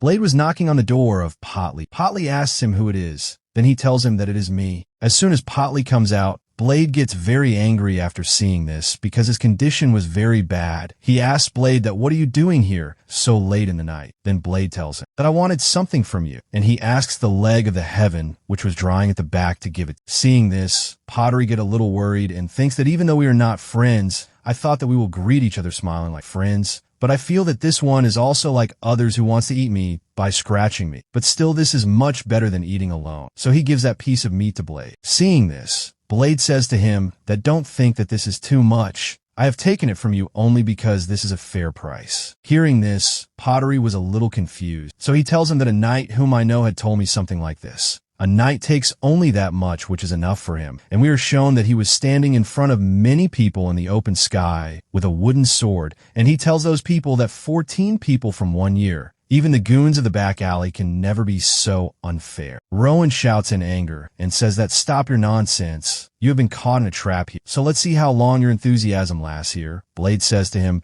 then let's do it a little quickly. Come here. I came here alone to fight you peacefully, so shouldn't you do the same? But he gets very angry after listening to him and tells everyone to finish him off. Blade gets happy seeing this and says that I am very happy that I got this opportunity. Tonight there's going to be a lot of blood here, and shows us that he was really looking very deadly, and he takes out the blood of all the people who come forward. That is, he beats them very badly. Seeing this, they say that you cannot retreat in this way. He's trying to break us here, and Blade really beats them so badly that due to one of his hits, blood started coming out of everyone's mouth. Sova gets very surprised to see Blade fighting in this way and says that when we spa, this is really very different from what you were doing, but how can all these things make even a little sense? This bastard has started lifting his sword only 2 months ago, and how can he be so brutal? Sob tells everyone not to back off even a bit, and remember, I will kill everyone who tries to escape from here. But before he could finish his words, Blade comes very close to him and attacks him and says, how dare you say something like this when you can't even kill anyone? Sova attacks the nun and says to him that you're crazy. What kind of things are you blabbering here? Blade dodges his attack and says in his mind that when I used to be a part of expectation, I could only do one blow with all my strength. Sister tells me that yes, you are absolutely right, and this is the result of your training with Jigar, due to which you have shown, because now he is here with his full strength. He could hit many blows. The system says keep hitting in this way until you see a gap near your opponent and finish him there. As soon as Blade sees a gap above the shoulder, he cracks his shoulder, due to which he started feeling a lot of pain. Seeing this, Blade says in his mind that it seems I have understood that my gap is my space and this flow is my own, and saying this, he drops Obni on the ground. Seeing this, he started crying in pain because he was not able to feel his legs here, and then Blade takes his sword, and it seems as if he will kill him here, due to which his heart gets torn to pieces, and he started crying bitterly. He says no, and as soon as Blade brings his sword down, there is a loud screaming sound. Everyone was very scared to see this because they felt that Suvan is dead here. Suvan was being shaken very badly due to fear here, and it turns out that Blade has his sword pinned to his side here, due to which he is saved here,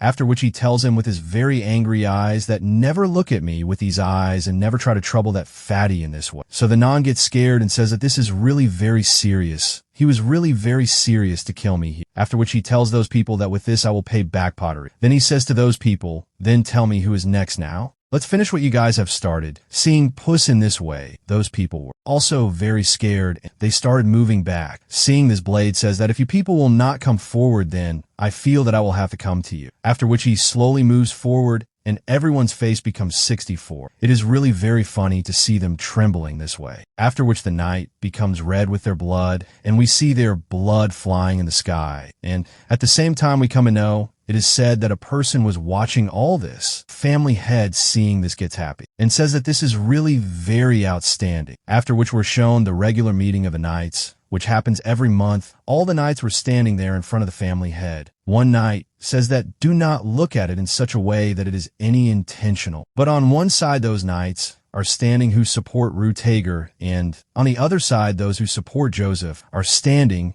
and those who want to remain completely neutral are standing separately. That is why the duty schedule is being remade, because Rutager and his knights are going to go on a mission soon. And after this, they're going to send a holy item to the church. But the family head looking at the side gets a little confused and says that it seems that today's atmosphere has completely shifted. The knights supporting Rutager seem to be very angry, as if they will tear everyone apart here. But on the other side, those who support Joseph, it does not seem that they are getting much affected. Seeing this, he smiles. He was saying further that all this is because it is a fact that all the knights on Joseph's side are not very full of space. But then Jigar notices that the family is smiling. Seeing this, he gets a little confused and thinks what is happening here. Now, after telling them their duties, they're told that, okay, now you people can leave from here. But when they were leaving from there, the knights supporting Rutager say to Jigar that don't know from where you have brought a wild dog, which doesn't even know who it should not bite. Maybe that's why your background matters a lot. But as soon as Jigar stares at them, they get very scared and they say that we don't want any fight here. Let's go from here.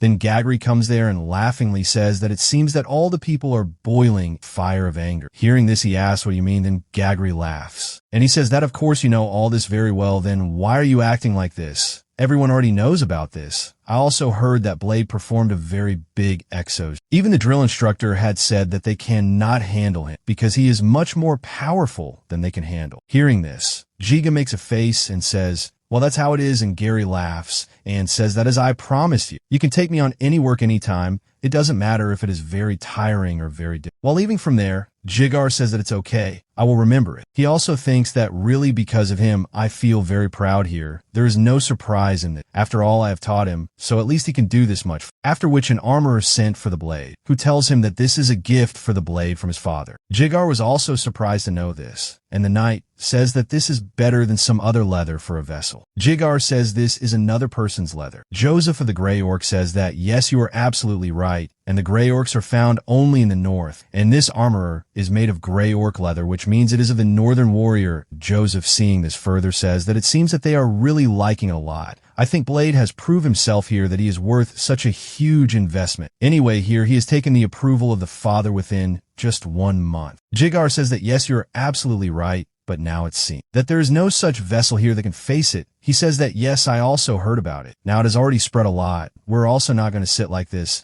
And he gives him a letter. Jigar, seeing this, asks him, what is this? Then Jose tells him that this is our next step. Jigar, reading the letter, says that this is not an ordinary invitation. Jose asks, are you going to respond to it? He says that yes, exactly like this it always happens, because of which I always keep clearing it for him. Hearing this, Joe smiles and says that this is very good. That is, it has been decided that we're going to Dermar soon. Then we're shown the scene of their journey where Jose tells Blade that Dermar is very famous for its lands. It is a city which is very grateful for its tasty fruits, and apart from this, it also works as a gateway for the central region, due to which it is really very important for the people of the north. Hearing this, Blade says that this is why Sir Jigar is thinking of taking action. Joseph says that yes, you are absolutely right, and apart from this, there could be some disaster, some opportunity, and specifically, which should not be my disaster, and the Hiley family is now in the middle of its succession party. And if this type of invitation is seen to be of a higher person, then it is only for his help and nothing else. Hearing this, Blade says to him that if I tell the truth, then this world of novels is really very important. It is complicated, Joseph says, but in the end, this whole battle is over the entire land of Nar Mara. Blade asks him,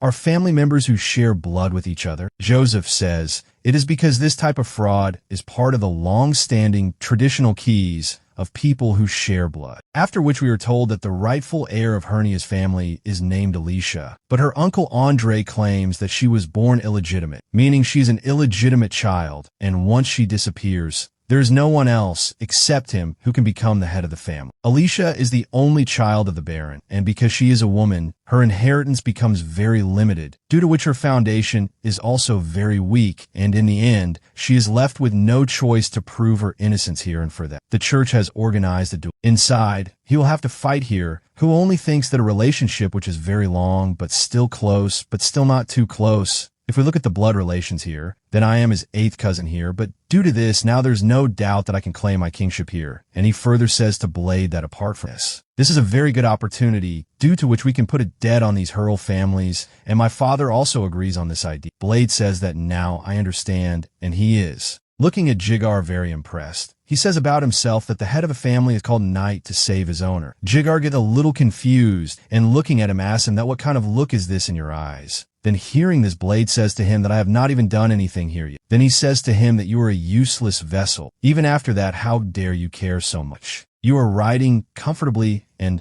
I am a knight whom you serve, or he is riding a horse. Seeing this, he says that there's nothing in this that I could do, even if I want to. Hearing this, he gets even more angry and shouts, saying that now I can finally walk with my head held high, because you have crushed all the other vessels very badly. But what is this? You can't even ride a horse. I can't believe that I was trying to teach a moron like. Blade says laughingly that I feel that I can only ride expensive. Hearing this, he gets even more angry and says that I am the only one here who is riding expensive horses, due to which I am much more noble than you. But then Blade feels something, due to which he gets a little confused and puts his hand on his chest and says, what is happening to me? Suddenly my heart starts beating loudly. Is all this because I'm shouted at more than a few times? There is no surprise in this thing, because whenever Mr. Joseph is in front of me, he never stops talking and on. The other hand, there is Jigar. Whenever he gets a chance, he starts shouting him, but then he feels a strong vibration, due to which he says in fear, is this an earth? Everyone there was feeling this tremor. The whole earth was shaking. They get very scared seeing this and say that the whole earth is shaking. As soon as they understand that there's an earthquake, Jigar shouts that Jolly. Everyone stand at one place and get down from your horses. Blade also quickly comes out of the carriage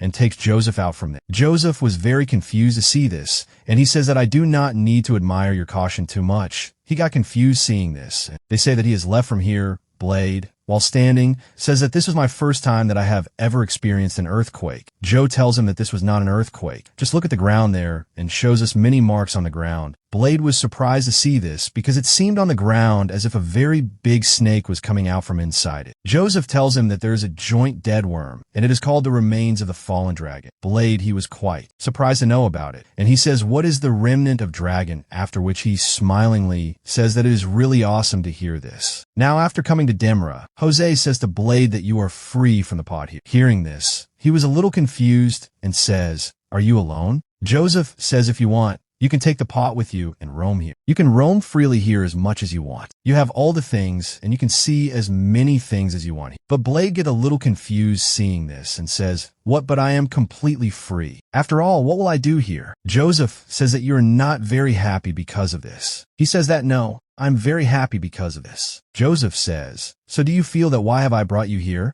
Actually, if I tell you the truth, it is very rare to see this type of duel, but I probably did not tell you about it. But this time the event is a dual team event, and apart from this, there are many other knights from far and wide. After knowing this, Blade realizes that it is really important for him to come here. He says in his mind that instead of telling something 100 times, it is better to show it once properly. It is remembered much better. Joseph says that my plan is to make him grow as soon as possible. I hope that with many experiences, he will expand his world as much as possible. But Jigar tells him not to go to the alley and get beaten up by someone and come to me every evening after warming up, because we have to spa. Blade tells him that I am not that stupid. Do you know that? But he says that no, you have already lost my trust. You cannot even ride a horse. After which, while leaving from there, he further says that come to me every evening and report to me. And apart from this, if you feel that if there is anything wrong here, then come quickly without any delay and tell me about it. Blade says that after a long time I've got this free time. So let's look around. And while looking around, he says, but this is much smaller than the bite mansion. And it seems that it is very old too. It seems that these people do not maintain this palace properly. I had heard that this place is very famous for its lemons. But it does not seem that they have so much money. But as soon as he holds his sword,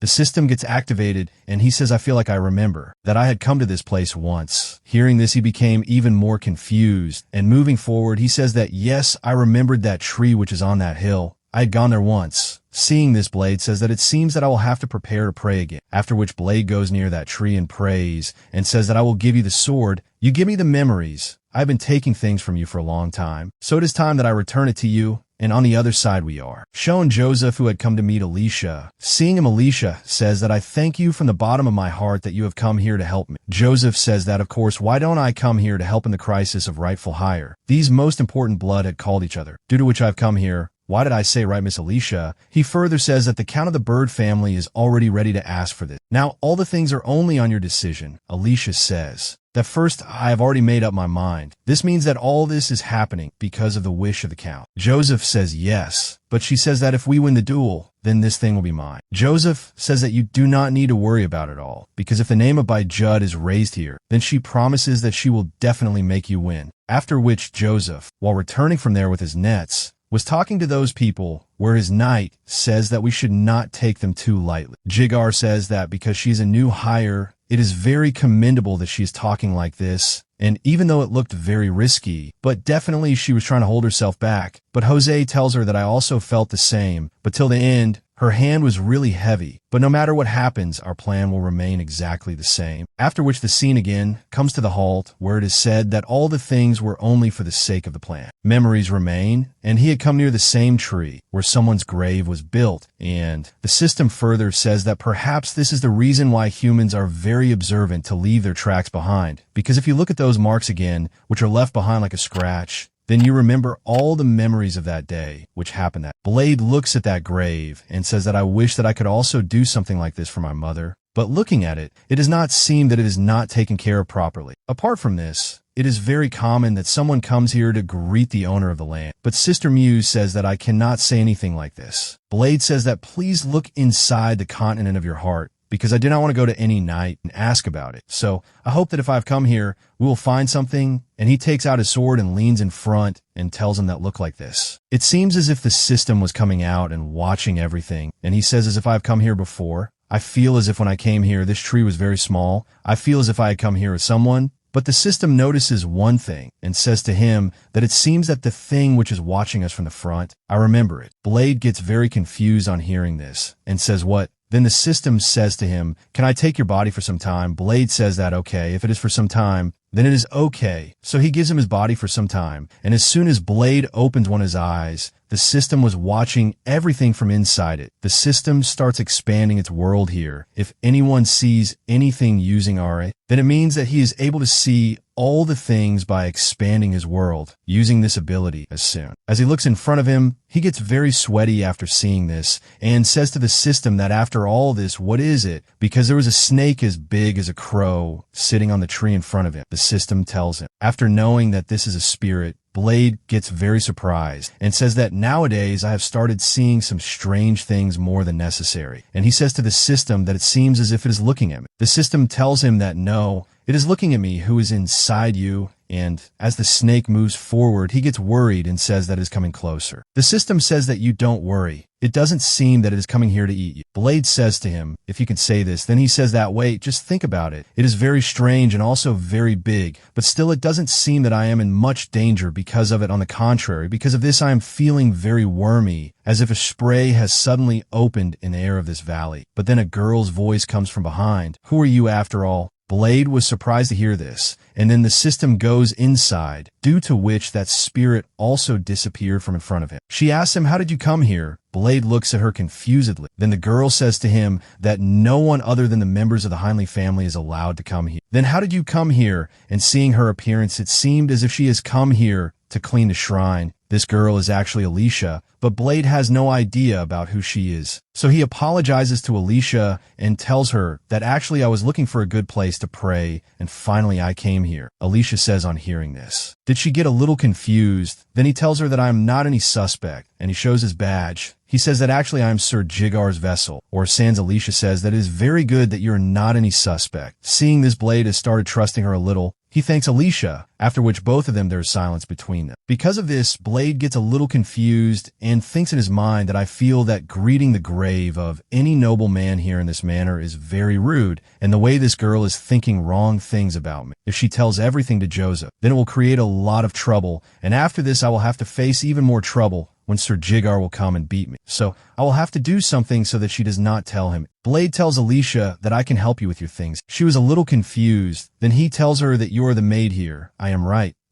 And you have come here to clean this grave. Alicia gets a little confused after hearing this, and Blade tells her that actually before you came here, I'd already cleaned it a little, so leave all the things to me. I can do it. Hearing this, Alicia says, were you cleaning it? And she looks at the grave. Brad tells her. He said that I thought greeting the owner of the land would be very common here. After which he takes the bucket from Alicia and says that, okay, I will do this. But at the same time, he further says to Alicia that in return, I want a favor from you. What has happened here today should remain between the two of us only. If Sir Jigar comes to know about this, then he will be really very angry. Alicia gets a little happy on hearing this and smilingly tells him that, okay, I can do this, but this will happen only if you clean it properly. Hearing this, Blade gets very angry, and he says in his mind that girls who are more beautiful than some others are very difficult to explain. Due to this, he started cleaning the house with a pout and mumbling. Seeing this, Alicia starts smiling and starts enjoying the weather there. After which in the evening, we are shown the scene of the hall, where two knights were training.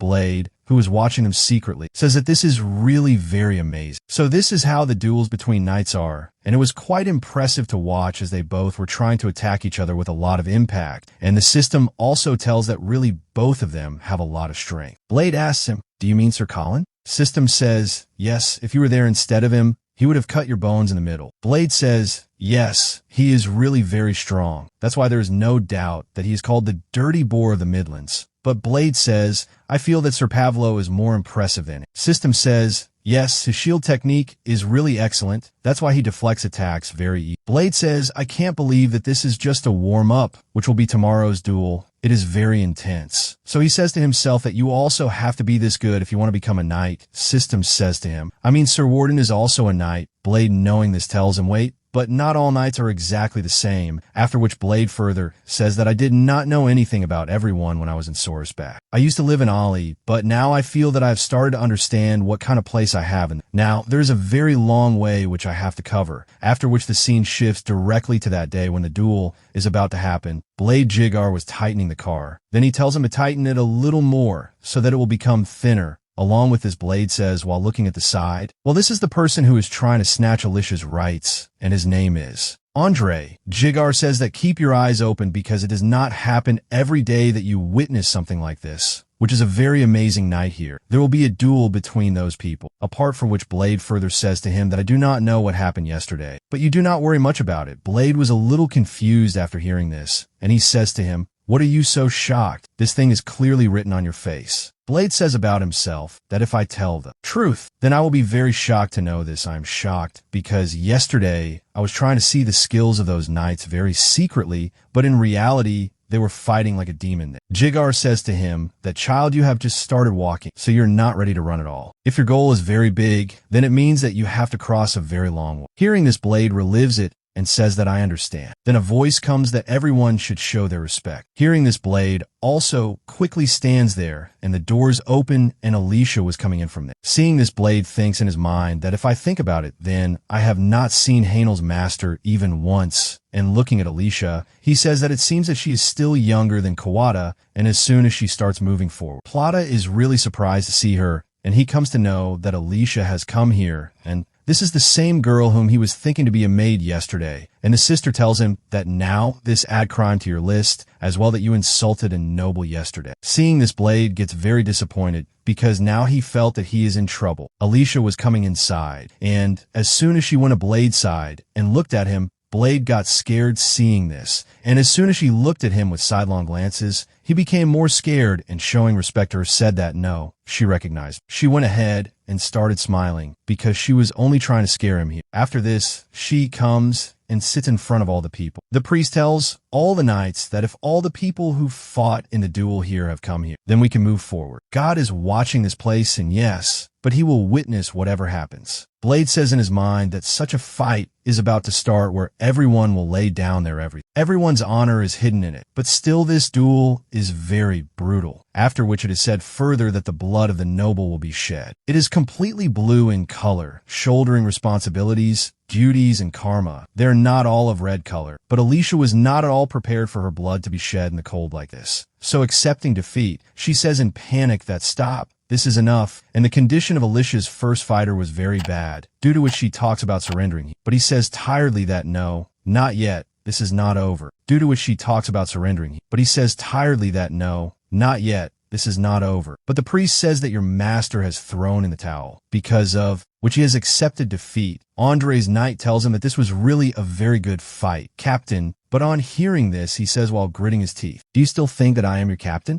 He says in his voice that I raised him so that he will do a lot for the House of Anil in the future, but who would have thought that in the end he will make a hole in his own master's plate? Really, it is such a shame. Priest declares Andre's knight as the victor here. Then Andre's companions tell him that really this was a very good start, Mr. Andre. He says that yes, I know this very well. Now the competitors of the next round are called in front of each other. Now, it was Jigar's turn here, who was going to fight with a knight who had a much bigger sword. Priest tells those people that I tell you once again that using the sword here is a must for sure, and the match will end then, or you or your master surrenders here, and if anyone gets a serious injury due to which it interferes, then it will depend only on your ability whether the Jigar blade will continue or not. Looking at him, Colin gestures at him and says that this is a good time. Little kid, look at him carefully, you can't even walk properly, and you're trying to run away from here, but seeing his gesture, Blade gets a little confused. He doesn't understand what he was trying to say here. Jagger gestures that our classes today are going to be held here, and whatever is going to happen. Your study material will happen after seeing everyone. That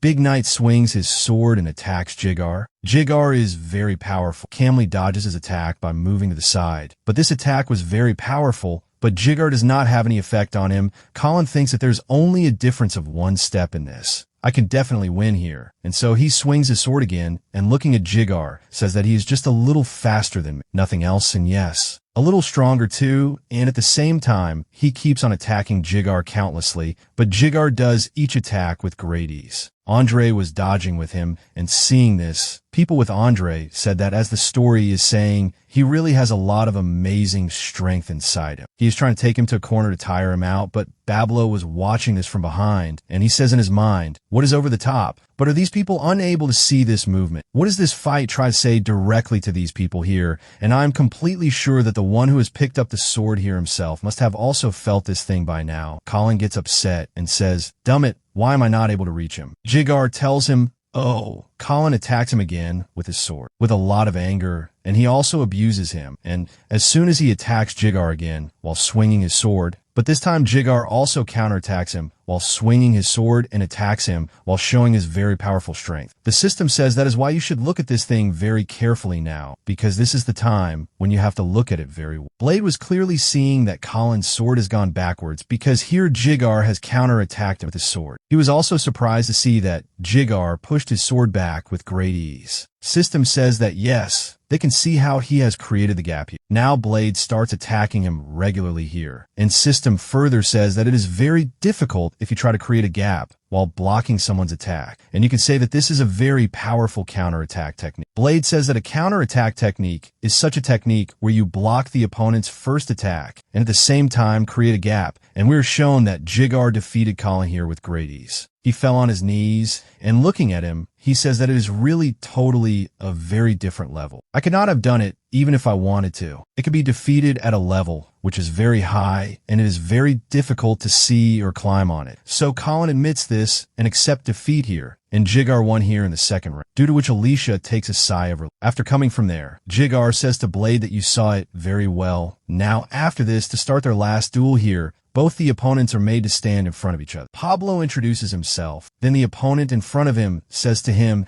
that why are you being so formal? Don't we know each other before? But he starts introducing himself in anger. Then Jubert also introduces himself. Seeing this, the system says that Alicia has put up very good hands here because we saw Pablo with Colin, but Jupiter can cut his attacks here very easily. But Jubert was staring at Alicia here. Seeing this, she gets a little scared. She was confused, but then he does that in front of her. Seeing this, Joseph gets confused and thinks that why is he doing this here in such a way as if he's going to leave from here. Jubitin says that I have come here from Jubitin family. I want to draw with this duel here. Hearing this, Alicia and everyone else get very shocked, and everyone's mouths were left open, and Joseph was really very angry. Hearing this, Andre says, what withdrawal? It means that this duel ends here, right? But Joseph thinks with a lot of anger that this means that from the beginning he had these 4 cards in his hands. So Andre says that now before God, accept this thing that I'm the only such villain here. But then Jose interrupts him and says that this thing is not over here yet. Andre says that Alicia's knight has refused to fight the duel here. Joseph, I understand your feelings here, but this duel has ended here. But he says that this duel will not end here until I am convinced, because the Bite family does not have the slightest intention to accept the outcome that you people have chosen here so easily. Because of this, all Andre's friends tell him that we should at least listen to him, because Mr. Jose has come here as a representative of the North, and our knights are also here because of his session. If anything goes wrong here, then it can lead to a big conflict between the North and the South. Andre says to him, then tell us what should we do here. Joseph thinks that if the best thing that was going to happen here is over now, then I will try to avoid the worst scenario here as well. Right now, there's only a shortcut that can bring the best result here. Only after that we can move forward with it future. So Joseph tells them that please allow the duel here. We cannot let Miss Alicia's reputation get spoiled like this. Andre asks, do you have someone who can stand in place of Sir Rubit here? If there is someone like that, then I am ready to accept your request here. Joseph says that there was not only Drac who is the only knight with Alicia, and it is written in the rules that Gas cannot use more than 0 knights. So there is no question of any duel going to happen here. But Joseph angrily tells him that yes, I have such a person here. Andre gets confused after hearing this. And Joseph, using the name of Bid family, tells him that I would like to call a mighty warrior to keep Alicia's owner here. And pointing his finger towards Blade, he says that Blade, who is Sora ADH, will fight here. Blade is also very surprised to see this, and Andre shouts in anger and says, but he is not even a knight, so how can he fight in this duel? Who tells him that this duel is only for honor, so anyone who can lift a sword can participate in. Andre says, but his opponent here is a knight, and bringing a vessel in the fight in this way is like an insult for a knight, who just shouts and says, so what about you people? Can you let things happen in this way,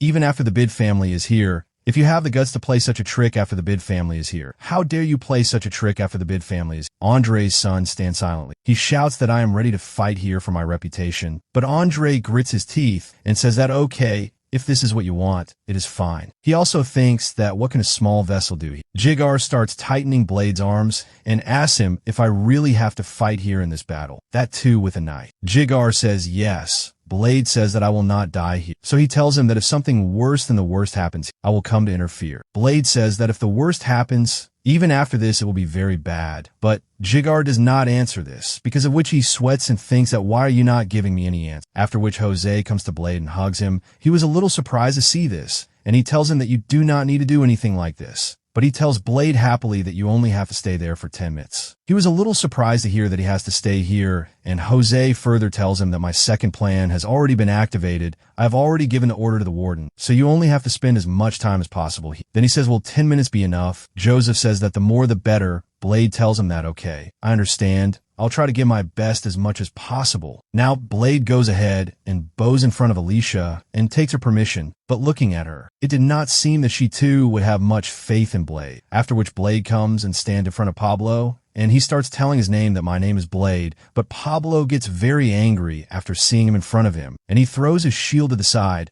Along with that, he angrily tells Blade that you are not worthy of here, that you can even hear my name. At that time, when a trash like you came in front of everyone. From that time, this duel is not even a little bit for the owner. But after hearing Blade worth it, i.e. like in his mind, I say that I don't like this word at all. Why do people like you occupy beautiful and shining things, even though I have come from a place where nothing is of any use? But I don't have any such intentions that till the end I will remain like this, where nothing is left of me. Blade says to himself that what is the reason that I am getting so stuck? He also asks Pavlo that what is the thing that makes you different from me? But Pavlo angrily says that the standards of bait have really fallen a lot. Blade gets very angry on hearing this. Pavlo takes out his sword and tells Blade that you can ignore him here in the duel. Fight with me. Whatever you have, come and fight with me. I want to finish him from the root here. Blade also gets very angry on hearing this, and we are told that today, a boy who deserves to shine, and saying this, Blade swings his sword very fast. He attacks Pavlo.